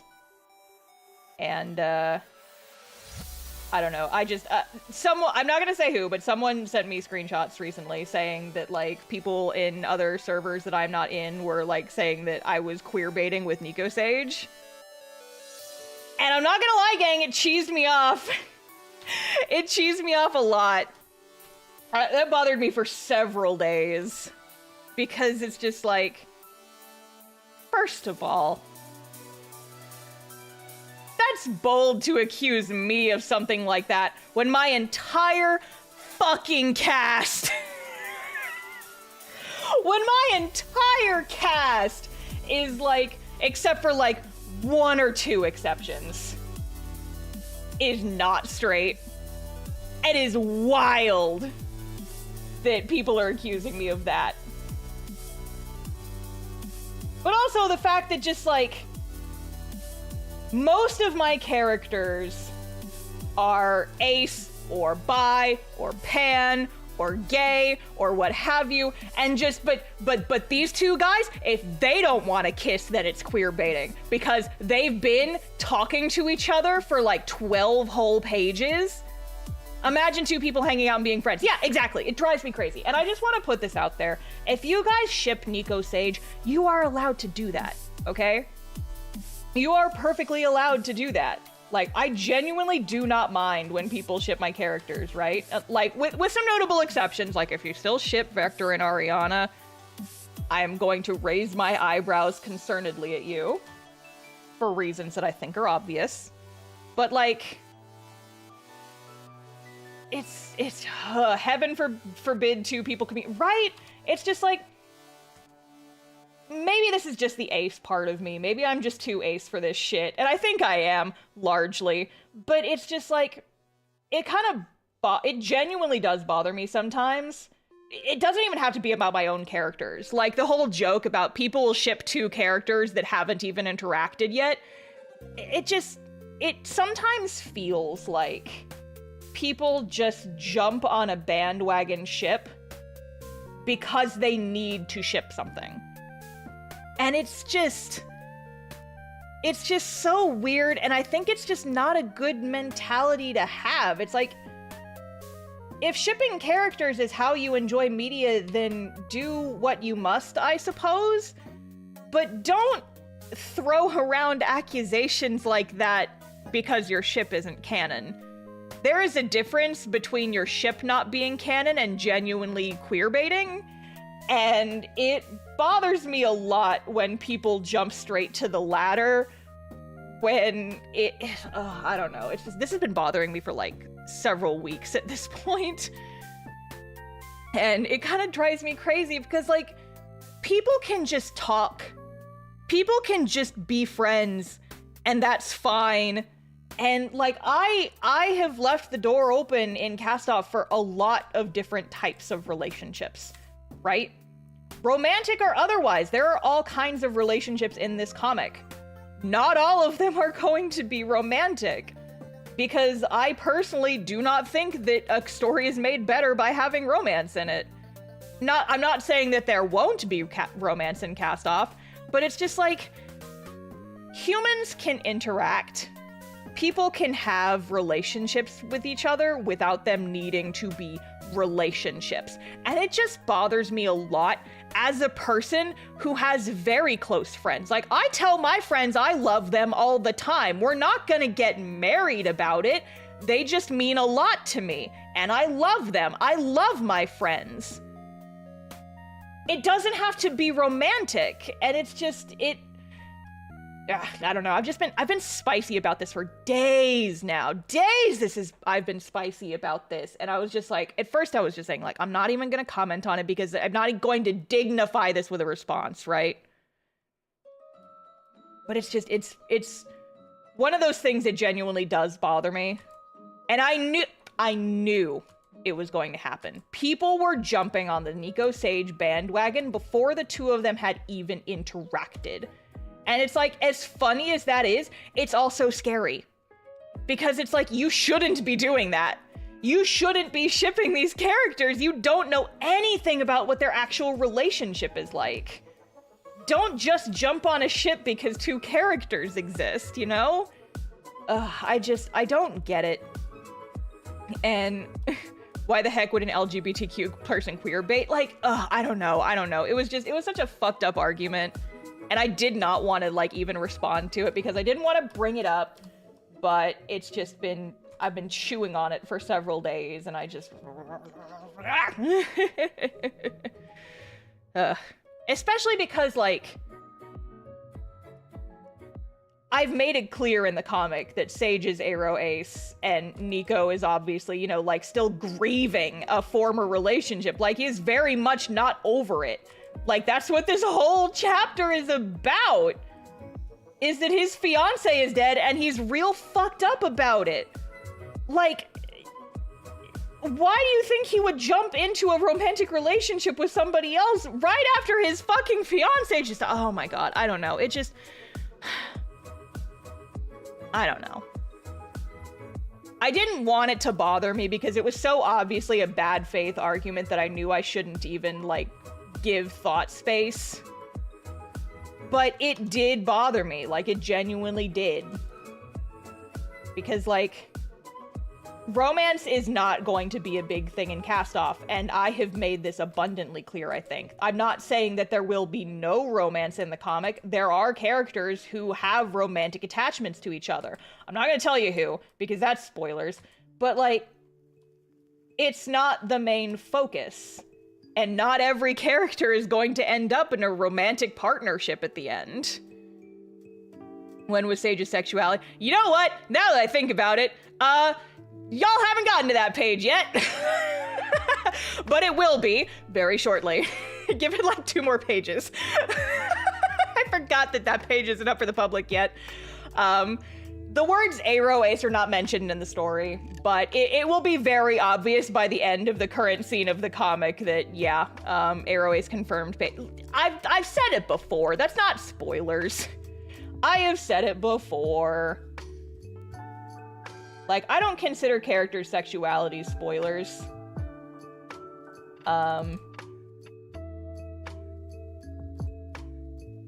And I've talked about it on stream before, so it's really not spoilers. It just hadn't been revealed in the comic yet. Ow. Sorry, I bumped the mic. But yeah, Sage is Aero Ace, for the record. And I think that's one of the reasons why it bothered me when when they were like, that's queer baiting. It's like, how about you? Not everybody needs a partner. How about that, maybe? Have we considered that, maybe? Especially as, like, an Aero Ace person myself. Well, I'm on the Aero spectrum, certainly, but I'm leaving my options open, I suppose. It's just, I think that's one of the reasons why it bothered me so much, is the fact that they were mad about the Aero Ace character not being in a ship because he has one friend, and it's just like, you know, not everybody needs to be in a romantic relationship, and that was personally offensive to me that people would even suggest that I was the bad person for not making them a canon couple. And I was just, the violence that was going on in my brain. Oh, I wanted to smack something. Oh, man. Oh, boy. Yeah, so there's your star rant for the day, I suppose. Like I said, I didn't want to bring this up on stream because I figure it's kind of a downer subject. I don't like talking about, like, shit that makes me heated. Because I want these streams to be a place where people can come in and we're just gonna party and we're gonna hang out, but I feel like I've been holding myself back and I didn't like that. And it was bothering me, you know? But I'm glad that you guys have I'm glad that you guys were open to me getting it off my chest a little bit.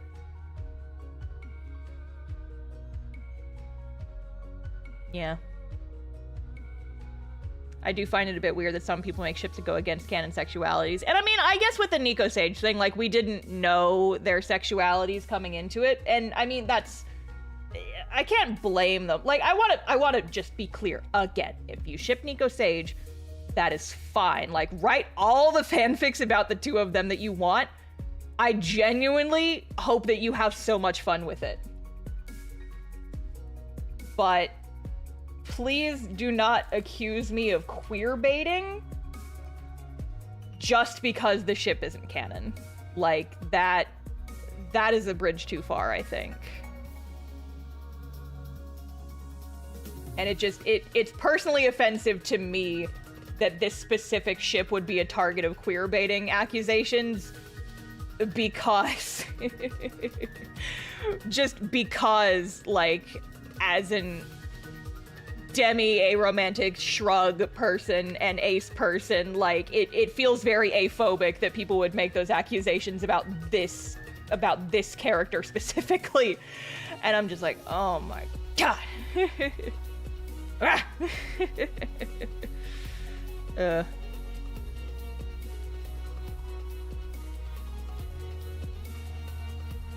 I need more info before I start that tangent. What tangent? I'm not sure what we're going into. But yeah, it made me upset, and I don't know. Thank you guys for letting me vent for a little bit, I suppose. I needed it, the fanfic. Oh. Spoilers. Like I said, if people want to write Nico Sage fanfiction, I will not stop you. I literally can't say anything else because it's spoilers. There's stuff I want to say, but it's spoilers. Just, you know, take the characters as they come, right? Don't be upset that your headcanon's not canon. Don't be upset that your ship is not canon. Don't take it out on the writer if your ship isn't canon, right? Don't start throwing accusations at me because I don't set your ship a sail. It's just, please be cool and normal.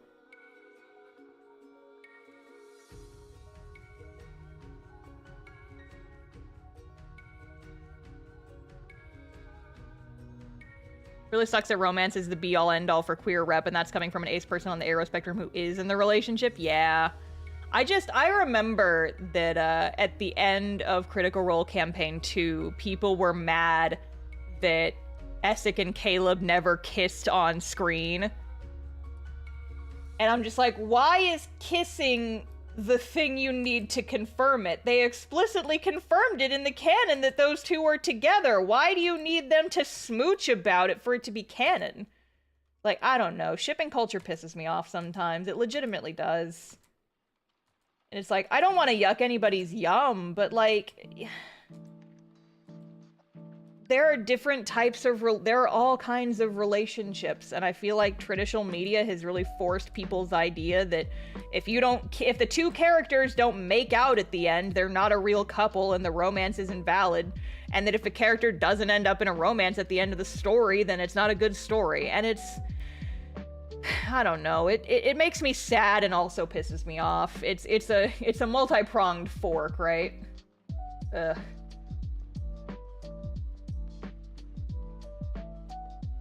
It's a whole thing. It's a whole thing.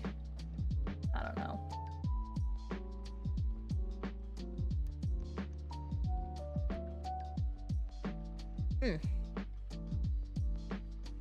I love this scene because it's just the two of them talking, so I don't have to draw many backgrounds. Yes! I've seen similar complaints in media where the characters in question got canonically married. No, that was another thing. Like, Critical Role just has... I don't want to say it has a terrible fandom because I think there's some genuinely very good and very talented people in the fandom. I know I forgot Sage's glasses. I'll come back and do them later. But people were accusing the cast of not having good gay rep in the series when there was a canonical lesbian couple at the end of the story. They got met, guys. What are you talking about? The lesbians are right there. It's like, oh my god, I've got to get comfortable with the idea that you can't please everybody, and the more people who read the comic, the more people are going to find things to be upset with. But it's just like, it just feels like such bad faith, you know? Like bad faith arguments of like, I don't know. It makes me upset in various types of ways, right? And I know I shouldn't let it bother me, but it does.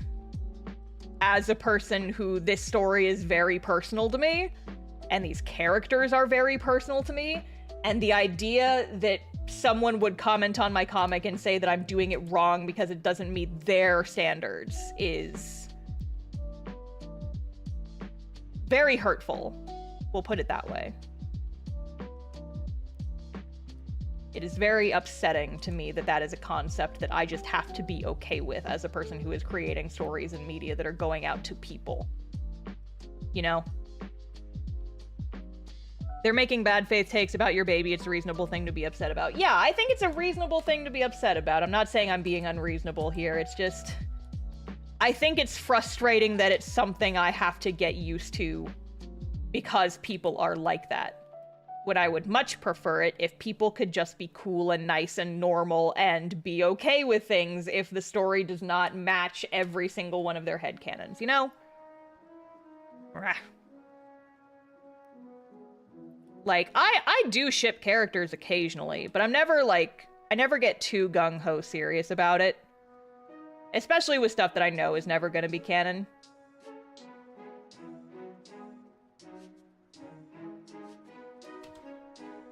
But it's just like, some people take shipping so seriously, and it's just, it seems like an unhealthy way to get attached to, I don't know, that sounds bad, I shouldn't say it like that. It's just, I think that people maybe put too much importance on shipping.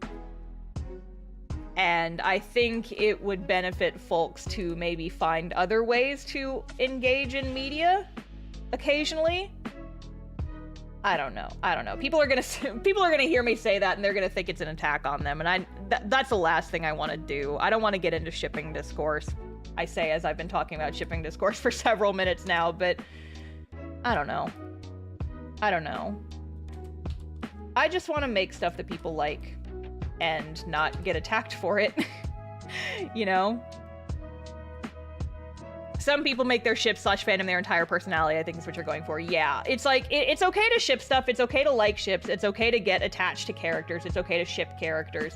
I think that a lot of times people do take it too far, though.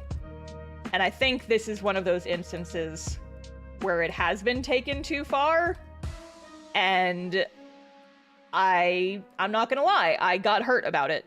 It hurt me that those things were said. I'm going to be completely honest about that. And it is hurtful when people say those types of things, that just because their ship isn't canon, that I am a bad person and I am doing something wrong. Like that's fucked up, and I'm not gonna tolerate that. I'm not gonna just sit there and let people say that, because that's a fucked up thing to say, you know? Ugh.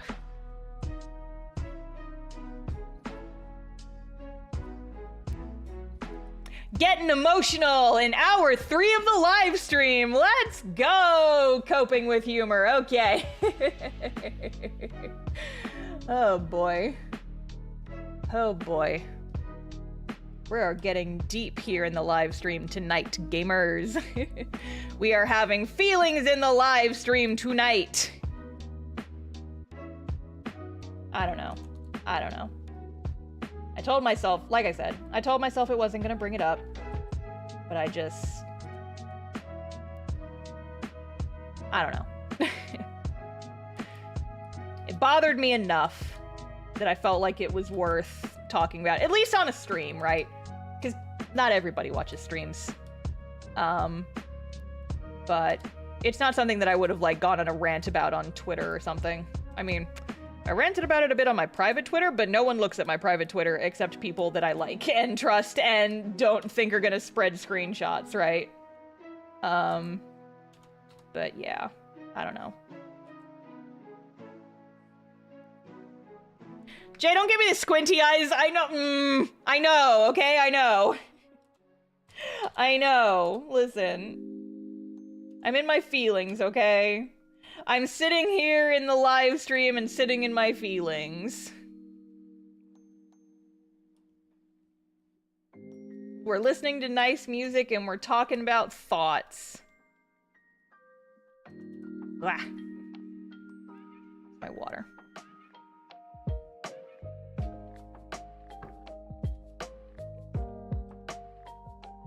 I don't know. What else has hurt my feelings recently?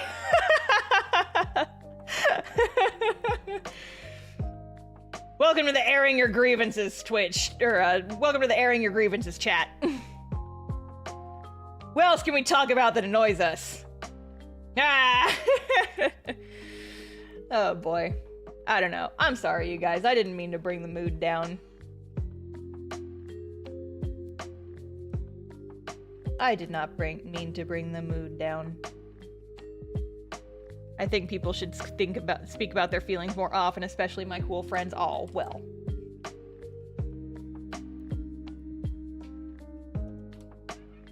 I don't know. This is just something I have big feelings about. Especially as a person who is ace and potentially aero, or at least on the aero spectrum somewhere. Shrug. It's just, I want to represent that type of thing in my comic, you know? I want to represent that people can have important and meaningful relationships that aren't romantic. You can have very close and meaningful relationships with people that you're not fucking. And that you can just have, like, important friendships. And that's not a bad thing. That doesn't mean that your relationship is lesser. That's, like, one of the big things that I wanted to do with this comic, is talk about that and explore that. And how people can mean a lot to each other without them necessarily wanting to bang about it. And I think that's okay, and I think that's a beautiful thing. And having people tell me that that's wrong, and having people say that it's bad that I can't commit to showing characters in a relationship when there's other fucking characters. It offends me personally that people would take issue with that bit specifically.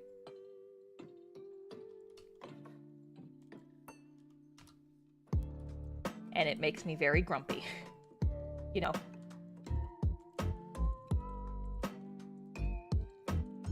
As someone who unintentionally makes all my characters at least somewhere on the Aro Ace spectrum, I feel this so hard. Yeah, right? Like, not all of my characters are Aro Ace, but a lot of them are one or the other. And it just, I did that because they say write what you know, right? And it's like, there's so few canonical, like, Ace characters in media in general. And I wanted this comic to be, like, representation. I wanted people to read this comic and feel seen. That you can have relationships and friendships and all kinds of other ships that aren't necessarily romantic. If you love someone, you don't have to bang about it. You can just mean a lot to each other. And I just get real in my feelings about it. And that's what we're doing here. We're getting real in our feelings. We're having real talk. Welcome to the Real Talk channel. We're talking about real shit. Oh, no, I do not want to merge those. Pay attention when you're drawing, Star. Get out of your feelings for like 5 seconds so that you don't draw your character's glasses wrong. How about that, nerd?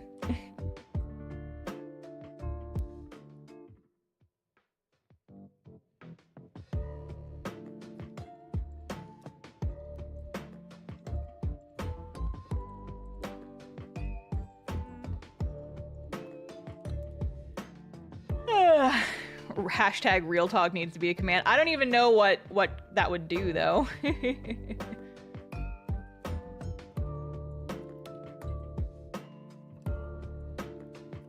Only other canon Aro Ace characters I know are paired out from Steven Universe and Lilith from the Owl House. It's hard to find rep. Yeah, right? Well, here. I mean, like I said, they're never going to say the words Aro Ace in the comic, just because I feel like that would kind of it would kind of be weird if they just started talking about it in, like, modern day terminology, right? But, I mean, it is canonical that Sage is aromantic and asexual, and a large portion of the cast, aside from him, is Ace. And that's because I am Ace, and I can't stop making Ace characters. I'm gonna tell my Aro Ace friend to read Castoff. She really wants more rep. Yes! You know what? Yes. That is the best thing that we can do in this situation. If you guys, I mean, honestly, like, not just Castoff, like, support other projects with Aro Ace representation. If you want more, you have to support what's there, right? So, I appreciate folks who spread the word. It's like, hey, if you want Aro Ace rep, here's this webcomic, show people Castoff. But, like, there's other very good comics out there with representation. I feel like I should make a list.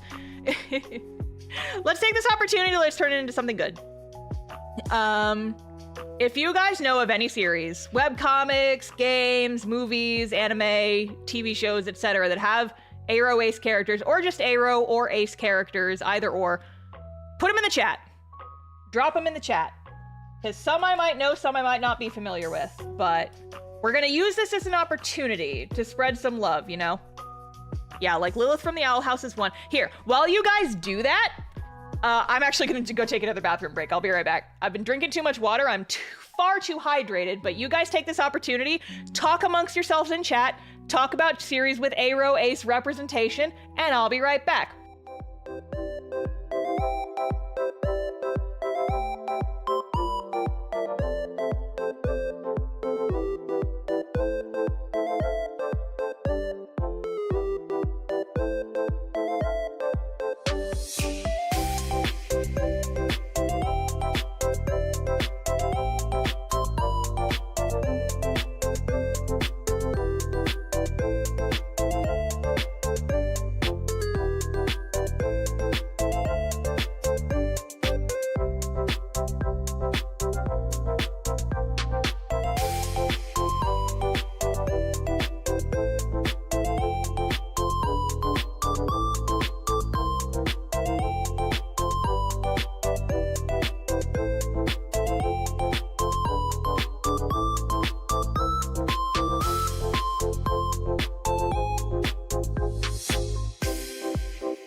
I'm back and so is Milo. I'm back and so is Milo. She is here, and she is here making biscuits. Hi. Hi, babe. Hello. You're a cat.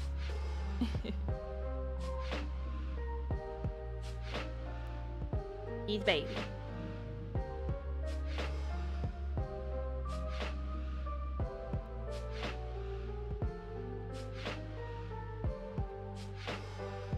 She's here and she's being a baby. Yes, she is. She's nuzzling and she's here to make more biscuits. Every time I get up from my desk, it like resets her biscuit drive. Her biscuitometer. Milo, please. It's very hard to do stuff when you're constantly shoving your face into my hands, little baby. Can you settle? There we go. There's a kitten getting settled. There she goes. There she goes. There she goes. That's a baby. That's a baby. Alright, let's see if she'll let me draw now.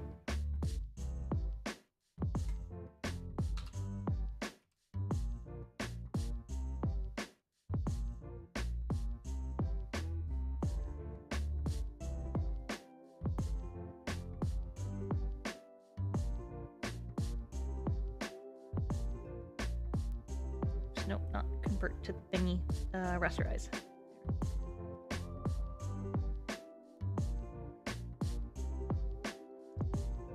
Am I supposed to be compiling a list of Ace Media rep from the chat? I mean, I don't think you need to compile a list, but you can if you want to, and post it in the stream chat later. Or on the Discord. If folks are into it. Which I think they would be. Hi, Milo. Oh my gosh! Milo, you're making me hit hotkeys that I'm not supposed to. Milo. Little baby chicken nugget. Tiny creature.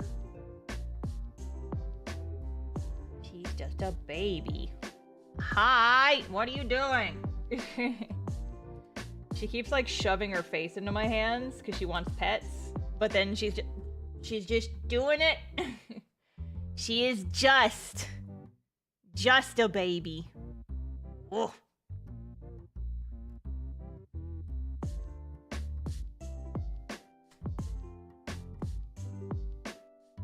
At least she isn't turning off your computer. That's true. She has not done that recently. She has done it in the past, though. Milo, please. Please. Milo, every time I stop, so I use my left hand to do keyboard shortcuts, and Milo just wants so badly for me to pet her with my left hand. And she's like, every time I stop, she freaking goes at my hand again. She's like, pet me, pet me. It's very cute, but it's also very hard to do stuff when she is doing that.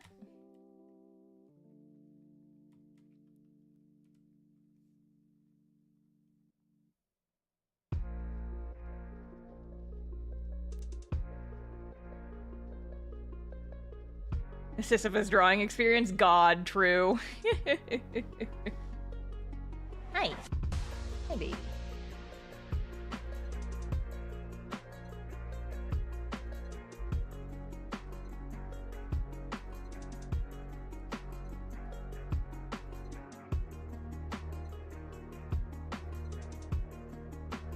Hi, Nugget. Yes, you are very, very cute.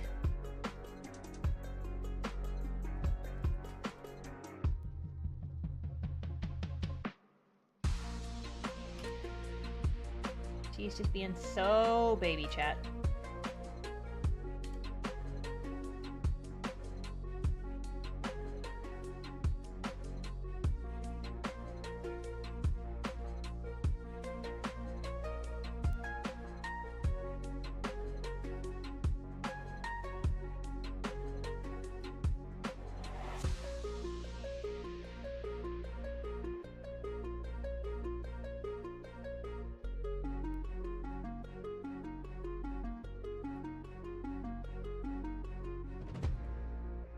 Look at this big nerd with his big nerd glasses. What a nerd.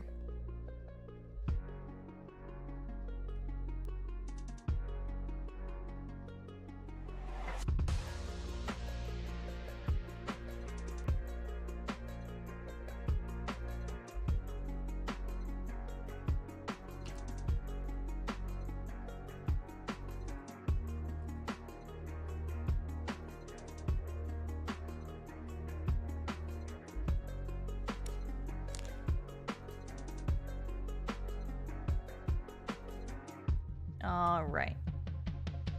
I think those are all the glasses panels. Yeah, we're good. So now we just gotta do the eye shines, and then I can start on the next one.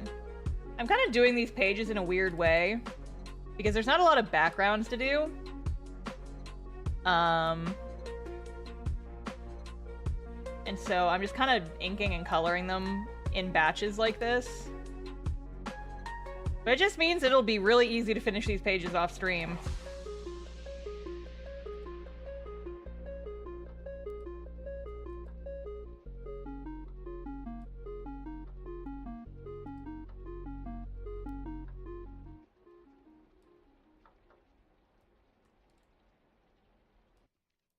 Look at these boys. They're talking about the coolest pizza ever that they're gonna cook. He's like, oh my god, we're gonna cook a da pizza? And Sage is like, yeah, now you're getting it. We're gonna cook a da pizza. We're gonna cook a da pizza. And Nikolai's like, yeah, we're gonna cook a da pizza. He's getting into it now. Like, that sounds like a great idea.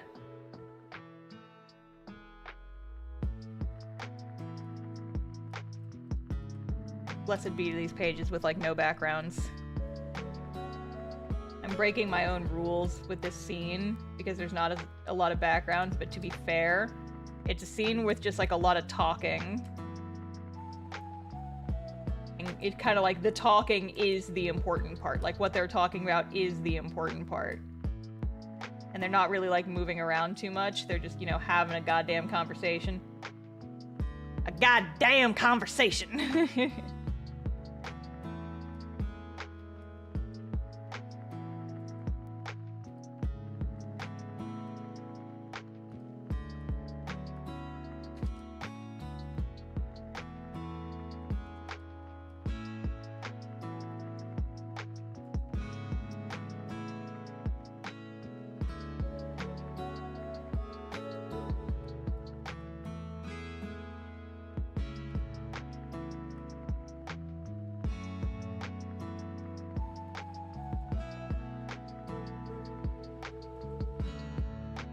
Gosh, I did all that ranting and now I feel like I don't have anything to talk about. I have exhausted my talky talk brain.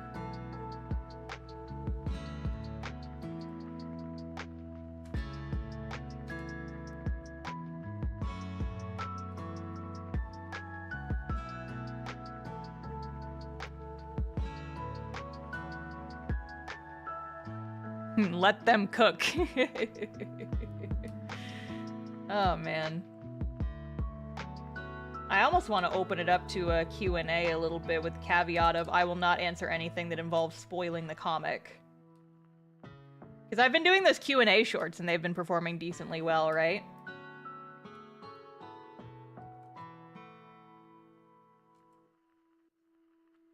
Would you ever do a P.O. box or a wish list? Okay, this is actually something I can talk about. I have considered it, but honestly, it kind of worries me a little bit too, because I have heard about people, like, putting air tags in packages, and, like, okay, so I do have a P.O. box, it is true. I do have a P.O. box, but the P.O. box I do not, like, post the address of. I just use it as a return box for stuff that I send out for, like, my shop orders, just so, you know, if something needs to get returned, it doesn't have my home address on it, right? But I'm a cheapskate, and I only really need it for, like, once or twice a month. And so I have, like, the smallest mailbox. It's tiny. And whenever I get packages, then I have to, like, wait and bother the post office guys about it. But people actually have sent me letters to that P.O. box because I guess they just get the address from the orders that I send out. And while it is sweet, it did kind of freak me out the handful of times that it happened. So I don't know. Also, my thing is, like, I'm not saying that it's bad that other people do this. I'm just saying that for me, it's a little weird to open, like, to just, like, solicit for presents from random people on the internet. And so that's why I've never used anything like Throne or whatever. It kind of freaks me out, and it also just, like, makes me a little uncomfortable, the idea of just being like, hey, I want this thing. Puts it on my wish list. Music is kind of loud. Yeah, the song is a little bit loud. Turn it down just a bit.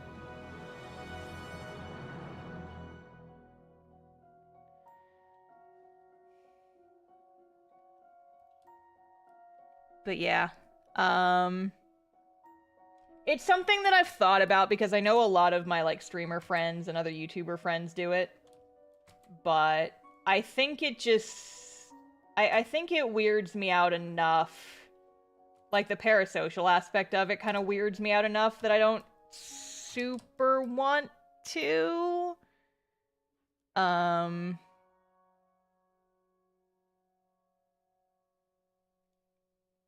There's also the risk of getting sent something unpleasant. Yeah, I mean, like, it's one of those things where if enough people ask me for it, I suppose I could be worn down with the caveat of, do not buy me anything expensive. I will not know what to do with that. But it's just like, I don't know. I've had people gift me fan art at conventions before, and I put them on a little bulletin board in my room. I wouldn't mind getting stuff like that. That could be cute. It's like fan letters. Like, if it's not flat, I'm not bringing it into my house. If it's not flat, I'm gonna assume there's an air tag in it, and I will not be bringing it home. I think it's one thing if you're struggling as an artist and want to, like, crowdfund stuff versus someone who's doing okay and doesn't need crowdfunding, you know? And I'm very much like the latter half. Like, I do reasonably well for myself. I earn a lot of money through, like, YouTube and my shop and also Patreon, which I am eternally grateful for. But it's just, like, getting gifts specifically is just a little weird. I don't know. What's an air tag? It's like a GPS locator. I have air tags in, like, my suitcases. So if they ever get lost in the airports or whatever, I can find them easier. Because airlines lost my luggage at a convention one time, and I'm never trusting them again. So...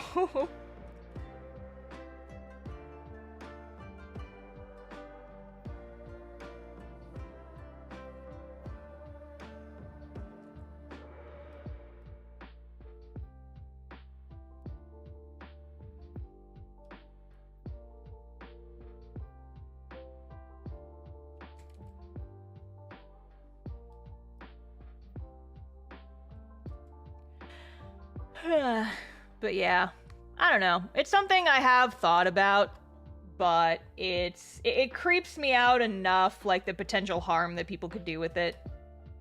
And it also just, like, feels a little bit strange to get, like, random presents from people I don't know. I don't know. It weirds me out enough. But if enough people are, like, super duper want me to start one, then I'd consider it, I guess. I don't know. It's just not something I'm, like, super duper gung-ho about it. If I send you a silly gift, I should warn you. Yes. Yes, my mods have sent me things before because I just gave them my P.O. box address. Or rather, they had it. And I was okay with that because I knew it was coming and I knew they were just going to send me a bunch of silly, goofy stuff. And then they did. But yeah. I don't know. Some of my friends have tried to talk me into it before, saying it's like, just let people send you stuff. It's their money. And I'm like, yeah, but I don't know. It just feels weird. It just feels weird, you know? I don't know. I guess part of my thing is, like, how do I want to phrase this? It's like, usually I don't do, like, I'm the type of person who would much rather do emergency commissions than just asking for money. Hi, Zoe. Yes, we're drawing Nerd Boys. Welcome. I'm the type of person who would rather, like, earn something than just be given it, I guess, is maybe a way to say it. It's like, I'm not usually comfortable with just receiving donations for nothing. That's why I have rewards on Patreon. That's why I do commissions when I need money. And that kind of thing. And it's, yeah, I don't know. It's just some kind of, like, psychosis thing, right? Or some neurosis. I don't know. Big words.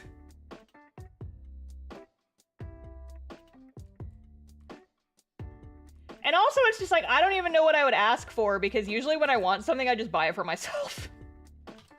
Right? And I wouldn't want anyone to... I would feel so, like, guilty if someone bought me something really expensive. I would feel really bad about it, because it's just like, you didn't have to spend all this money on me. And I don't know. There's just a lot of, like, emotions wrapped up in that kind of thing. And this is a really long-winded answer, and I'm sorry. But yeah, that's kind of the vibe on the matter, I suppose. So yeah, I think if I ever did open it up, it would just be for, like, letters only. If this is if this cannot be sent in a letter mail, do not send it to me. But I guess I wouldn't mind getting, like, letters or, like, postcards or something. That could be fun. That could be sweet. You can actually set something that's really expensive to be crowdfunded so one person doesn't have to spend as much. Yeah, but, like, I have friends who use Throne, and they've had, like, crowdfunding for large things, and people will just pay for the whole thing. And it's just like, oh, that's terrifying. Terrifying. I don't like the idea of people I don't know spending that much money on me. It's kind of scary. And I'd feel terrible.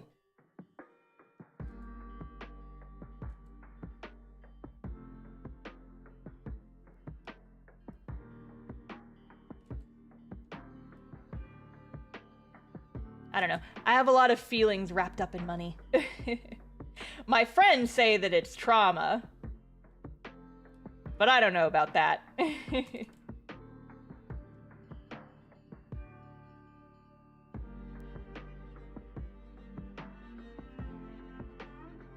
It is trauma. See? They say it. They say that. These are words that are said.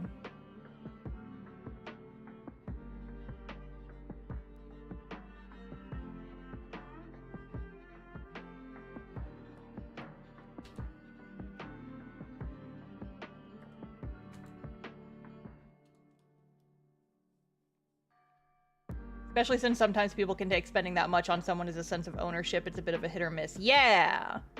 Yeah, that's another good thing. Or another possible bad outcome of such a thing, yeah.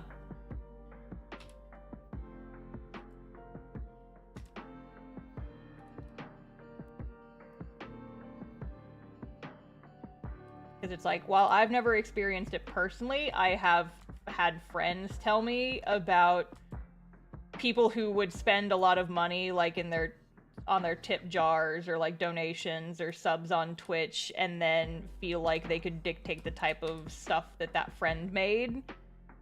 And they would feel like that they have a say in the type of stuff that they do, because it's like, well, I've been subbed to you for really long, and I can't believe you wouldn't do this thing that I asked you to do, and I've been so loyal and spent so much money on you. It's like, that's a really shitty attitude to have.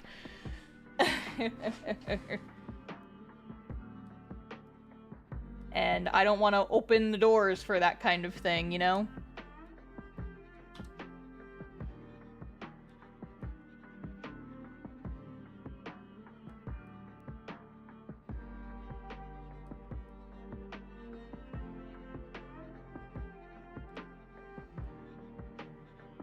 people are weird, and people can do things that make you uncomfortable, and honestly, the best thing you can do is just not open the...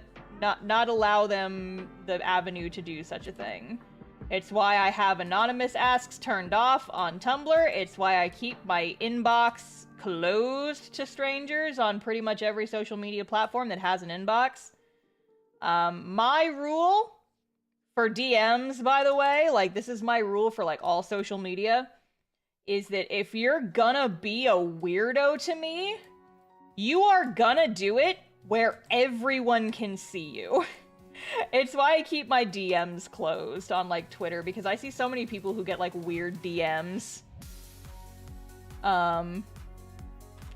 About, like, just random weird shit. And I'm like, I don't want to open up this potential avenue for people to be weird for me. So I'm gonna shut my DMs to everyone except for people I follow. And if you're gonna be weird to me, you are gonna be weird in my mentions, where everyone can see you.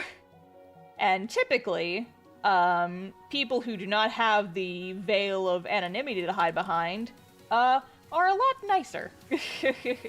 And less creepy. Do I count for that? I mean, you're not creepy though, Jay. You are a butt face who keeps teasing me with stuff about our D&D campaigns, but I wouldn't describe you as creepy. Not yet. Don't encourage him. Sly, don't encourage him. Do not encourage the behavior.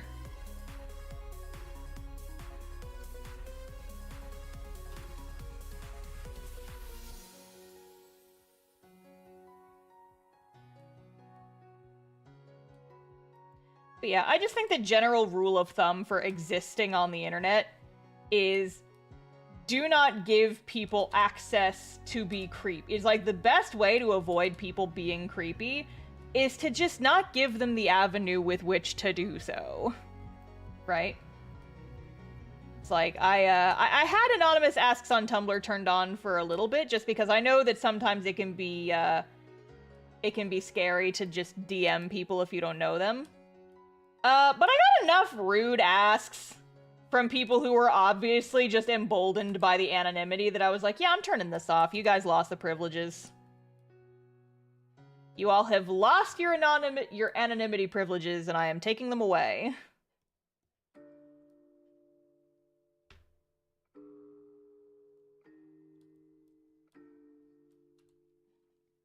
So apologize to anyone who has tried to DM me on various platforms and I do not have the path open. My email inbox is the best way to contact me generally if it's something important. But if you're gonna send me weird shit, then consider not doing that. Don't be afraid of the block/mute button. Yes, absolutely. Do not be afraid to block or mute people. I do it all the time. If I see someone like on Twitter that I have never interacted with, but they are being a butthole to my friends, even if I myself have never interacted with them, I will just block people for being rude to other people on Twitter. And I will feel no shame about this. If I can look at someone having a conversation and say, I do not foresee me and this human ever having a meaningful and positive conversation on the World Wide Web, I'll just block their ass. Because it's just like, you seem like an unpleasant person and I have no desire to interface with you in any kind of way. And then I'll just block people for as little as that. And it makes my life so calm and stress-free. You would not even believe. Best way to deal with Twitter. Honestly, I agree. I believe that is the case. Firmly believe that that is the truth.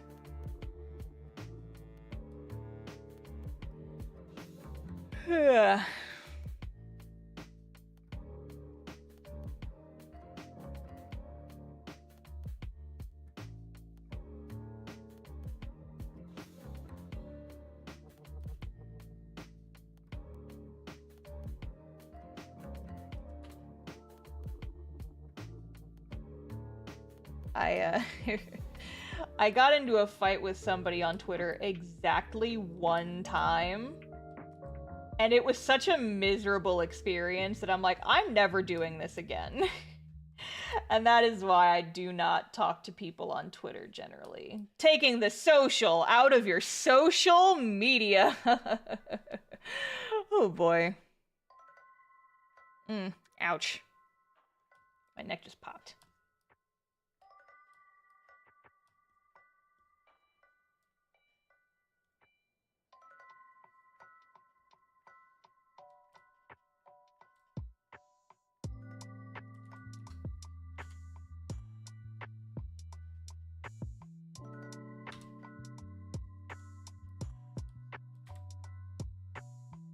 Yeah, social media is fucking weird. The internet in general is weird. People get way too gutsy being able to say things online with under the guise of anonymity.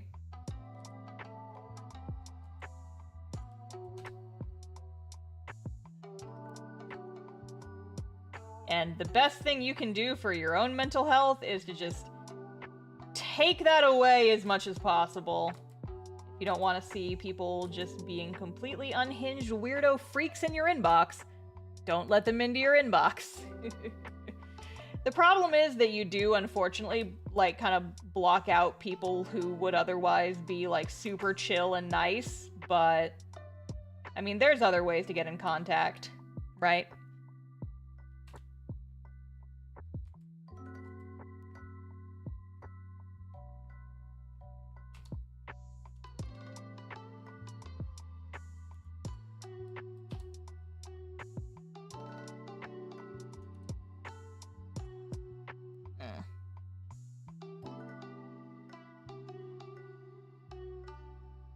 Stresses me out so much. Like, as soon as I realized I was terrified to look at my notifications, I was like, all right, that's enough. That's probably gone too far. Yeah. Definitely. Do not let social media control your life. It is not worth it. It is not healthy. Do not let a website have so much control over your mental health. My advice. I actually deleted the Twitter app off my phone as a Christmas present to myself because I found myself, I was just doom scrolling too much. And it was psyching me out and it wasn't good for me. So I still use Twitter. Most of my tweets that go through Twitter are scheduled in advance. I have a scheduler that I use. And I'll still, like, check notifications and stuff, and I'll still, like, read posts, but the idea is that I have an extension on my computer that makes it so I can't see the Twitter For You page, and it keeps me from doom scrolling. But since I can't do that on the app, I just took the app off my phone entirely. And I get so much more done now.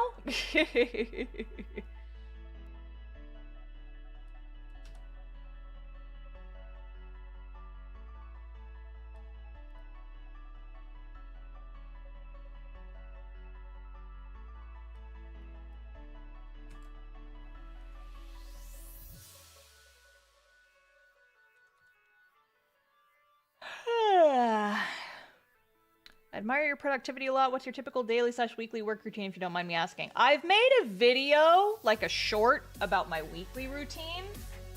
So if I was going to say it, I would have just repeated that information. But as far as daily routine, I don't think I've done one for those yet. Basically, I like to wake up early because I get my best work done when the sun's up.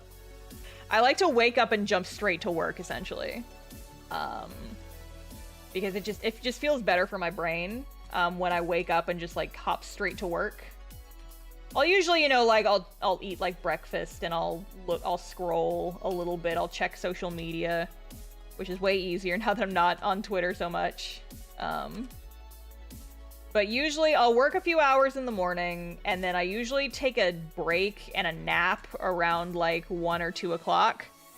And then I will hop back into it in the afternoon, and I will work until about 7-ish. I have a rule with myself that I try not to work on actual work after 7 p.m. unless there was like some kind of extenuating circumstances and I couldn't get work done earlier in the day. Like, I might work a little bit late today, just because I was out running around with my mom for a big chunk of today. And so I lost some of my primetime working hours, but I might not. I might not, we'll see. Because I am actually going to be streaming tomorrow. So I gotta save some stuff to work on during that.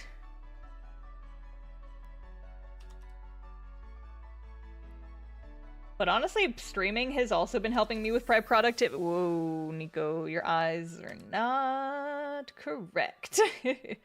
Your eyes are not correct. And technically it's after 7. I mean, yeah, my streams do go later than 7. Because I usually stream until 8. But that doesn't count, because streams are fun. Stream time.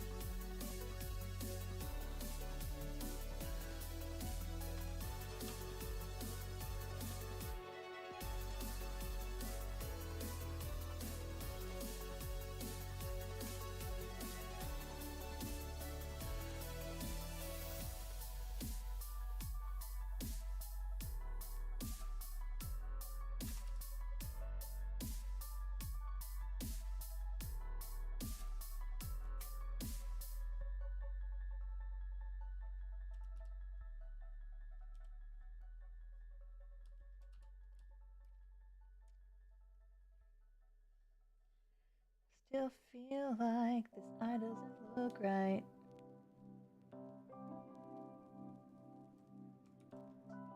I hide this sketch.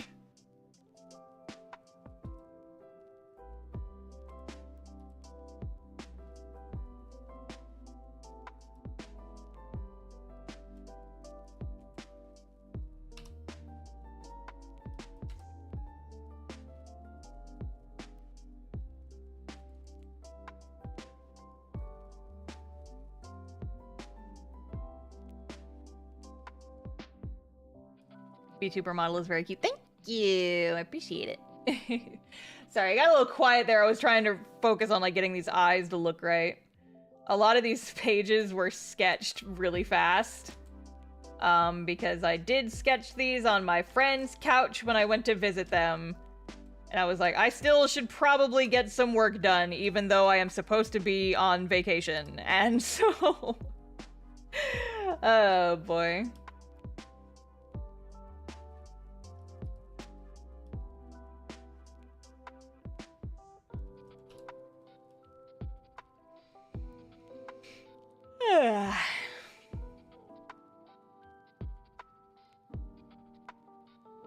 Also, yeah, people are talking about like Twitter discourse. Yeah, part of the reason that you will almost never see me chime in with thoughts about Twitter discourse is just because I do not feel like it is worth my time to get into that shit. And that, I know, sounds kind of, holier than thou or whatever, but it's just like, I have so much other shit to do.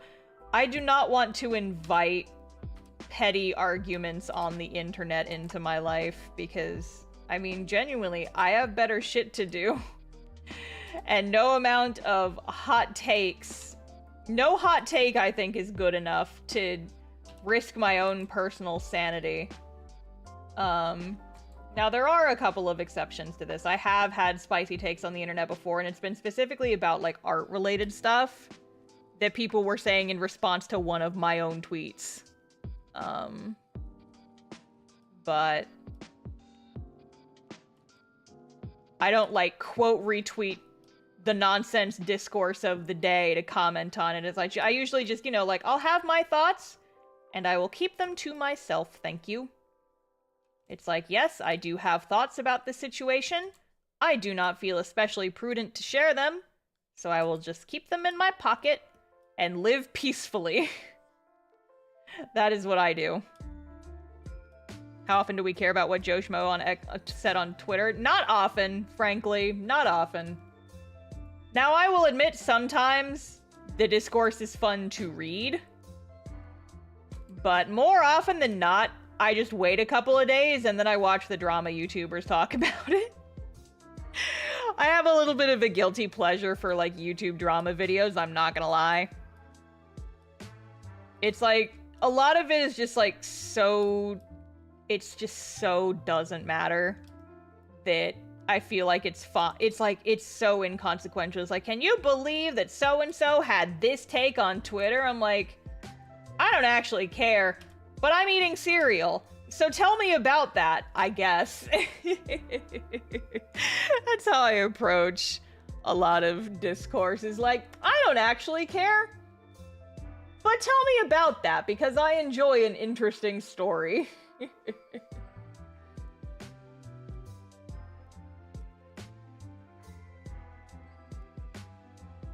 How do you get your line art to look so clean? G-Pen in Clip Studio, very minimal stabilization, and a steady hand. That last bit is the most important part. I mostly only use the stabilization to make it so that the end of my lines are nice and pointy.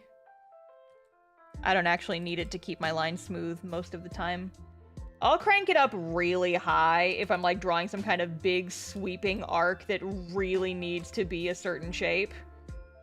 But for the most part, I don't generally use the stabilization that much.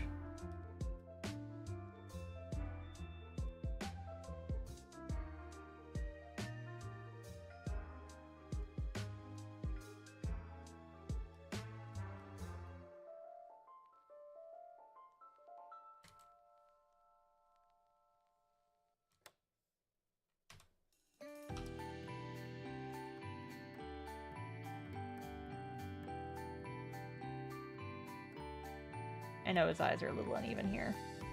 I'm gonna fix it. Whip. I thought that maybe it would look cool if I had them be a little uneven, but no, I don't think it's working.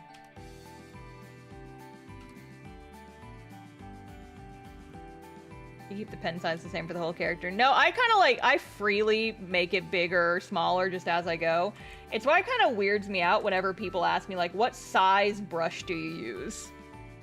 Like, what do you mean, what size brush? I don't know. I'm literally constantly changing it depending on how thick I want my lines to be. I don't keep one line width for every single part of the illustration. I'm literally constantly changing it. I have the line width, like I have the brush size set to a hotkey on my tablet pen. So if I hold down the little right mouse click button on my tablet pen, I can literally just like click and slide how big my brush is. So I can adjust it like really fast on the fly. Because it's not even a keyboard shortcut, it's literally just a shortcut attached, like built into my pen because I use it so frequently.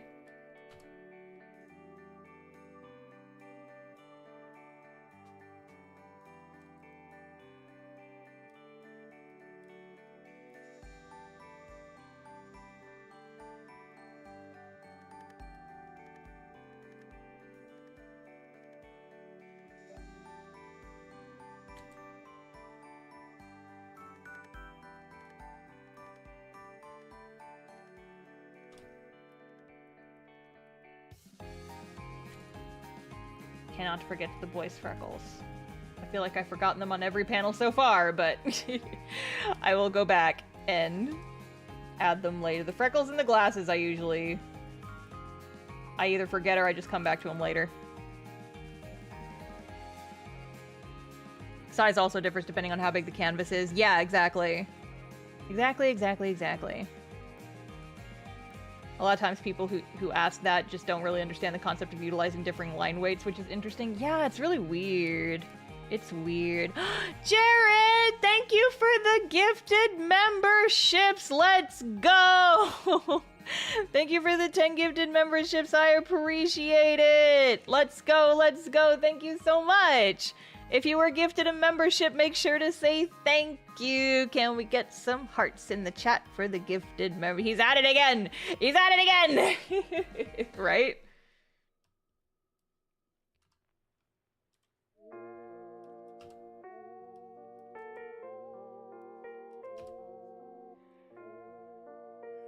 As per tradition, God, it's, yeah, basically.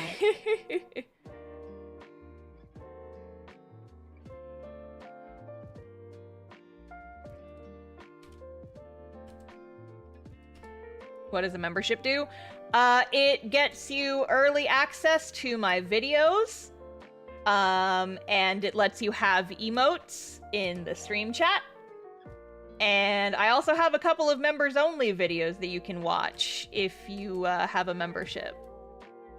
Just the one right now. I have a video of... It's relevant to the short that I uploaded today, actually. I have a video where Jay and I read AI-generated articles that were written about me.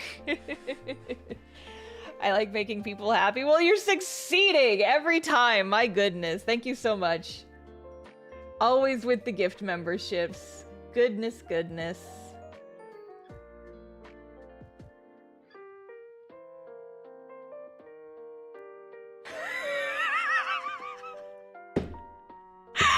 Oh no. Guys, I'm sorry. This is completely off topic. My brother is texting me right now. And his girlfriend has been playing Baldur's Gate. She is apparently really struggling to romance people in the game. Nobody wants to fuck me. Oh my god. I'm gonna have to call him later and ask him for more details. Because she's obviously not romancing Gale.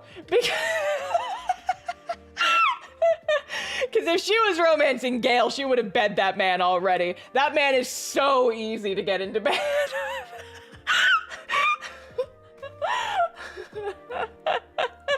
And like fucking Lae'zel? Holy shit, it's so like Lae'zel, you can speed run like there. Guys, I'm about to tell you something horrible. There is a speed run for Baldur's Gate 3 called Sex Percent. And it is how fast can you have sex with someone? And the record is under 3 minutes. And all you do is you just talk to Lae'zel a few times, and then she will bone you down! And I watched the play! It's really funny! I'm gonna hang on.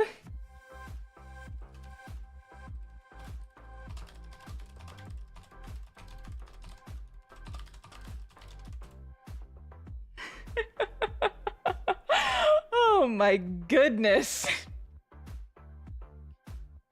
But yeah, the last I saw of the Sex Percent speed run for Baldur's Gate 3, it was Lae'zel. She is apparently the easiest to romance.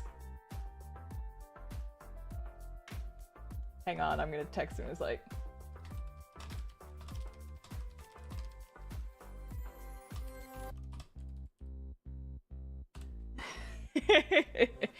It's like I'm streaming right now, but when I'm not streaming, I'm gonna need more details on this situation. Because how in the world... Gale is right there. If you say nice words to Gale one time, he will want to romance you. And fucking Lae'zel is so... Like, so many of these people are so easy. And I love that for them. But my... Like, I have a feeling she hasn't gotten to Act 2, but like, fucking Halsin? That man throws himself at you. I'm not into it, but I know a lot of my friends are. Because I've seen their horny posts. I have seen the horny posts. I know. He says she don't have that half-elf Riz lol. Amazing. Amazing. Oh boy. Well, you know, I have been meaning to call him because I have to talk to him about family stuff, but I think I'm gonna call my brother after stream is over and ask about this lack of Riz that his girlfriend possesses, apparently. She says some people have expressed interest, but she doesn't know how to initiate le boning. Mom, we got a new member during your texting. Oh, that's right. I saw that and I forgot to respond because I was talking about boning. One sec. Tamara, thank you for joining the membership. I appreciate it. Thank you. Thank you. I hope you enjoy the membership benefits. I hope that I have not immediately scared you off by talking about boning. I love how we spent a damn good chunk of the stream earlier talking about how I am very ace and relationships can be good even if you do not fuck each other, and you can have meaningful relationships that are not explicitly romantic. And now I'm just laughing about fucking in a video game. Listen. I've romanced characters in Baldur's Gate 3. I am not opposed to fictional romances. Gale's very pretty. And I wanted to do the Astarion romance too, because I like that boy is traumatized and I want to see more of his story. I'm willing to make a fictional character that will smooch him about it. We can have two things. Oh, wait. Oh my god. There's one super beefy elf druid guy, and I was like, whoa, he beefy. What dick does he have? I wish I knew! Oh my god, so they have met Halsin. Confirmed that they have met Halsin. Yeah, I'm calling my brother later. I am calling my brother later. After this stream is over. Oh my god. Oh boy. Oh no, poor her. Oh my goodness gracious. I did tell him to send me details about her playthrough because I knew she started playing it a couple weeks ago.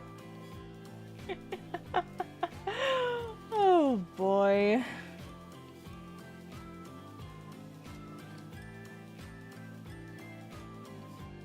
Although, actually, I did just realize, it is 8, which means it is approximately the time for stream to be over.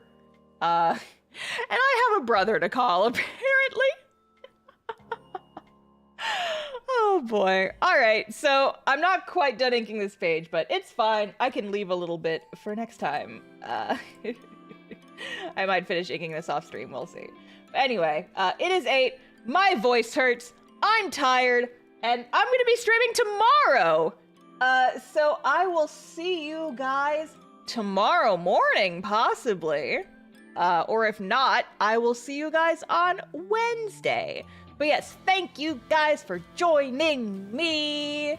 I hope you guys had a good time. We talked about a variety of things on today's stream. It's always a mixed bag when you come on in the stream. But yes, I will see you guys tomorrow or Wednesday or just later in general. But whenever I see you, I will see you. Thank you guys for hanging out with me. I appreciate all of you. Thank you so much for being here. I'm gonna peace out. Goodbye.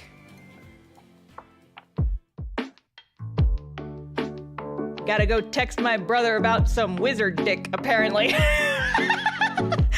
All right, good night, everybody.